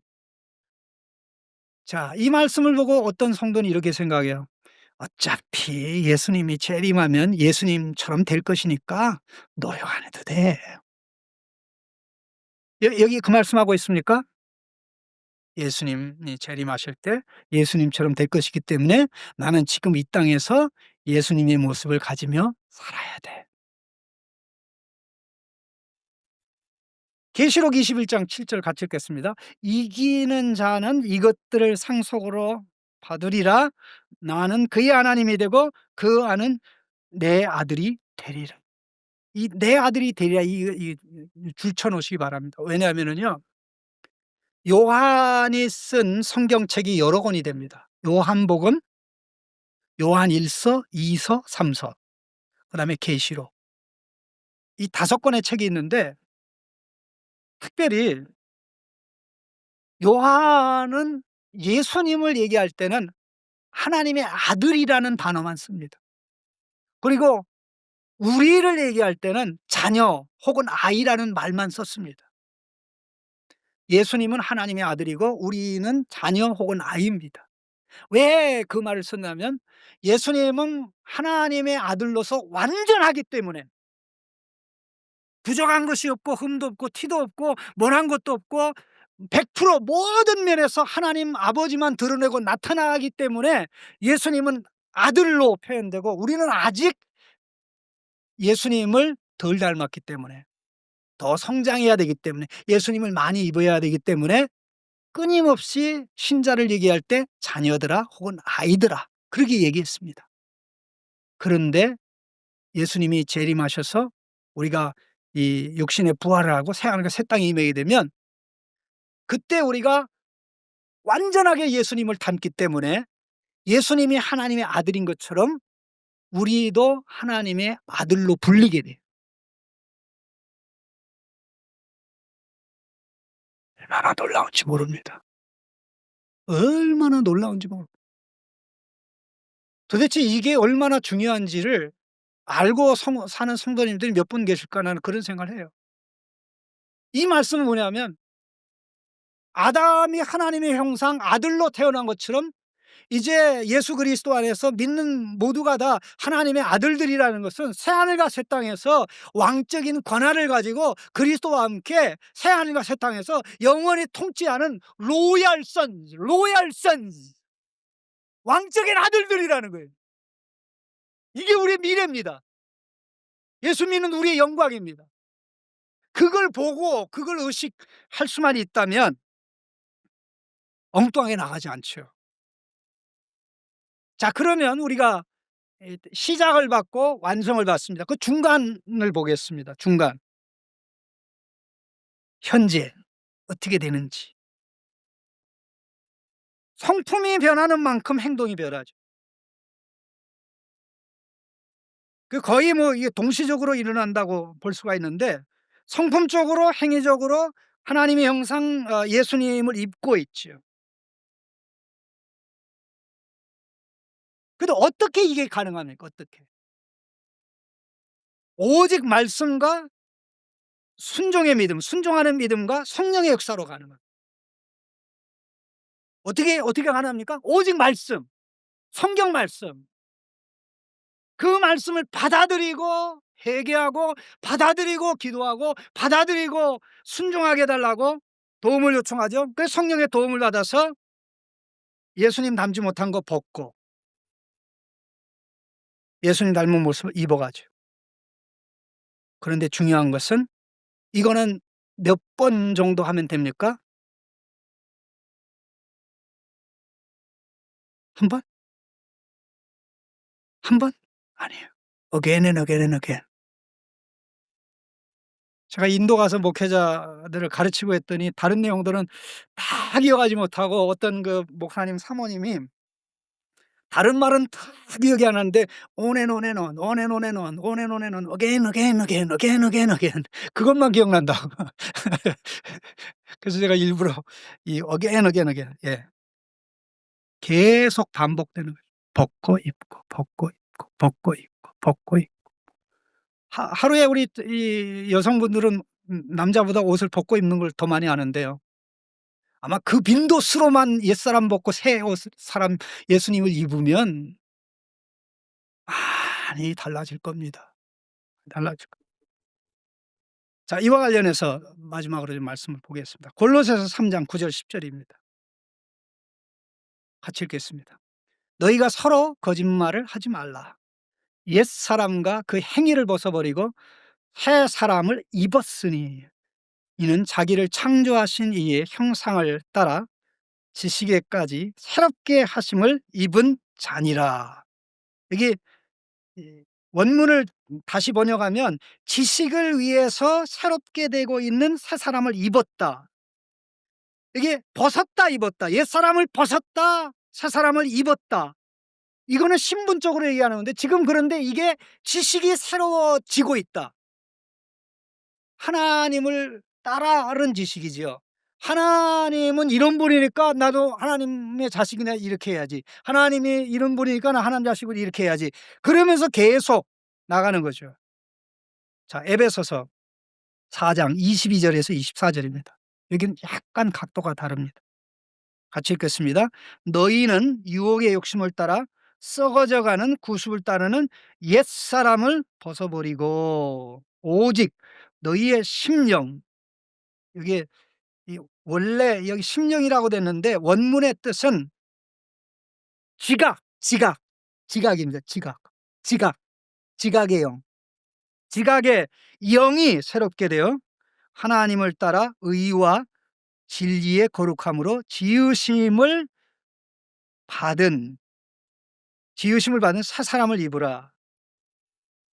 그러니까 의와 진리의 거룩함으로 지으심을 받은 새 사람을 입으라. 그러니까는 계속 벗고 계속 입는 거. 벗고 입고 벗고 입고. 이 모든 것이 한두 번 진행되는 게 아니라 반복적으로 말씀과 말씀에 반응하는 순종의 믿음과 구원을 주도적으로 이끌어가는 성령의 역사로 그냥 계속 입어가고 있다. 그러니까는 사람이 시작과 이거는 중생에 있어서는 개인의 차이가 있나요, 없나요? 중생에서는 개인의 차이가 없습니다. 그러면 마지막 부활의 날에 개인의 차이가 있습니까, 없습니까? 어떤 사람은 예수님의 영광을 이만큼 입고 어떤 사람은 쪼끔 입고 어떤 사람은 왕처럼 영광을 입고 어떤 사람은 거지처럼 입습니까? 아니에요. 다 예수님의 형상, 예? 그 영광을 다 또 동일하게 입어요. 그러면 개인차가 예수님을 벗고 입음의 개인차가 어디 많이 나타나겠죠? 지금 현재 많이 나타납니다. 그 차이에 대해서 하나님이 새하늘과 새 땅에서 어떻게 갚아 주실지는 구체적으로는 알 수 없습니다. 그러나 아주 확실한 게 하나 있는데 하나님은 행한 대로 갚으십니다. 행한 대로 갚으셔요.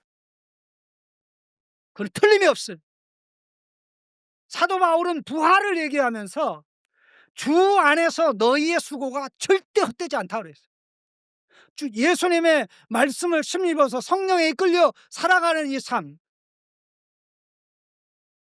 태어날 때 똑같이 태어나고 죽을 때 똑같이 죽지만 그 사이에 어떻게 살아가느냐에 따라 삶의 질이 다르고 삶의 내용이 다르듯이 신자도 마찬가지입니다. 그렇기 때문에 우리는 매 순간순간 삶이 내가 하나님의 아들로 살아가고 있는지, 아들답게 말하고 아들답게 행동하고 이 모든 것을 우리에게 구원의 옷을 입혀 주려고 예수님이 우리의 구원자로 오셔서 모든 것을 다 이루시고 그것을 복음의 말씀으로 성령이 우리에게 가져다 입혀 주시고 그것도 부족하니까 성령이 우리 안에서 역사하시는데 그렇게 인도하고 나가면 가장 지혜로운 사람, 가장 복된 성도입니다. 이 모든 과정에 있어서 가장 중요한 첫 번째 출발점은 깨달음입니다. 깨닫는 것입니다. 내가 내 옷이 더럽다는 것을 모르면 벗을 생각을 안 하죠. 내 옷이 정말 온갖 더러운 냄새 다 난다는 것을 생각하지면 벗질 않죠. 요즘은 많이 바뀌었습니다마는 세계에서 옷 잘 갈아입지 않는 민족이 두 민족이 있었는데 그 인도 사람하고 중국 사람들. 요즘은 안 그렇습니다. 미국의 기숙사에서 보니까 다들 그 인도 사람이나 중국 사람하고 이 기숙사 생활하는 걸 원하지 않습니다. 냄새 때문에. 안 빨고 옷을 안 빨고 또 샤워도 안 하니까. 해계 없이 거룩이 없습니다. 벗음 없이 입음 없습니다. 옛사람 포기하지 않고 새사람 절대 입을 수가 없습니다. 이 모든 것은 성령의 역사로 성령이 말씀을 통해서 이루시는데 성경대로 세워지는 창신교회는 성경대로 깨어져서 예수님의 형상으로 빚어지는 이 모습을 어느 교회보다도 가장 많이 보여주고 나타내고 그래서 우리 한국교회의 이런 모습을 수출할 수 있는 그런 교회가 됐으면 하는 게 우리를 향한 하나님의 마음인 줄로 믿습니다.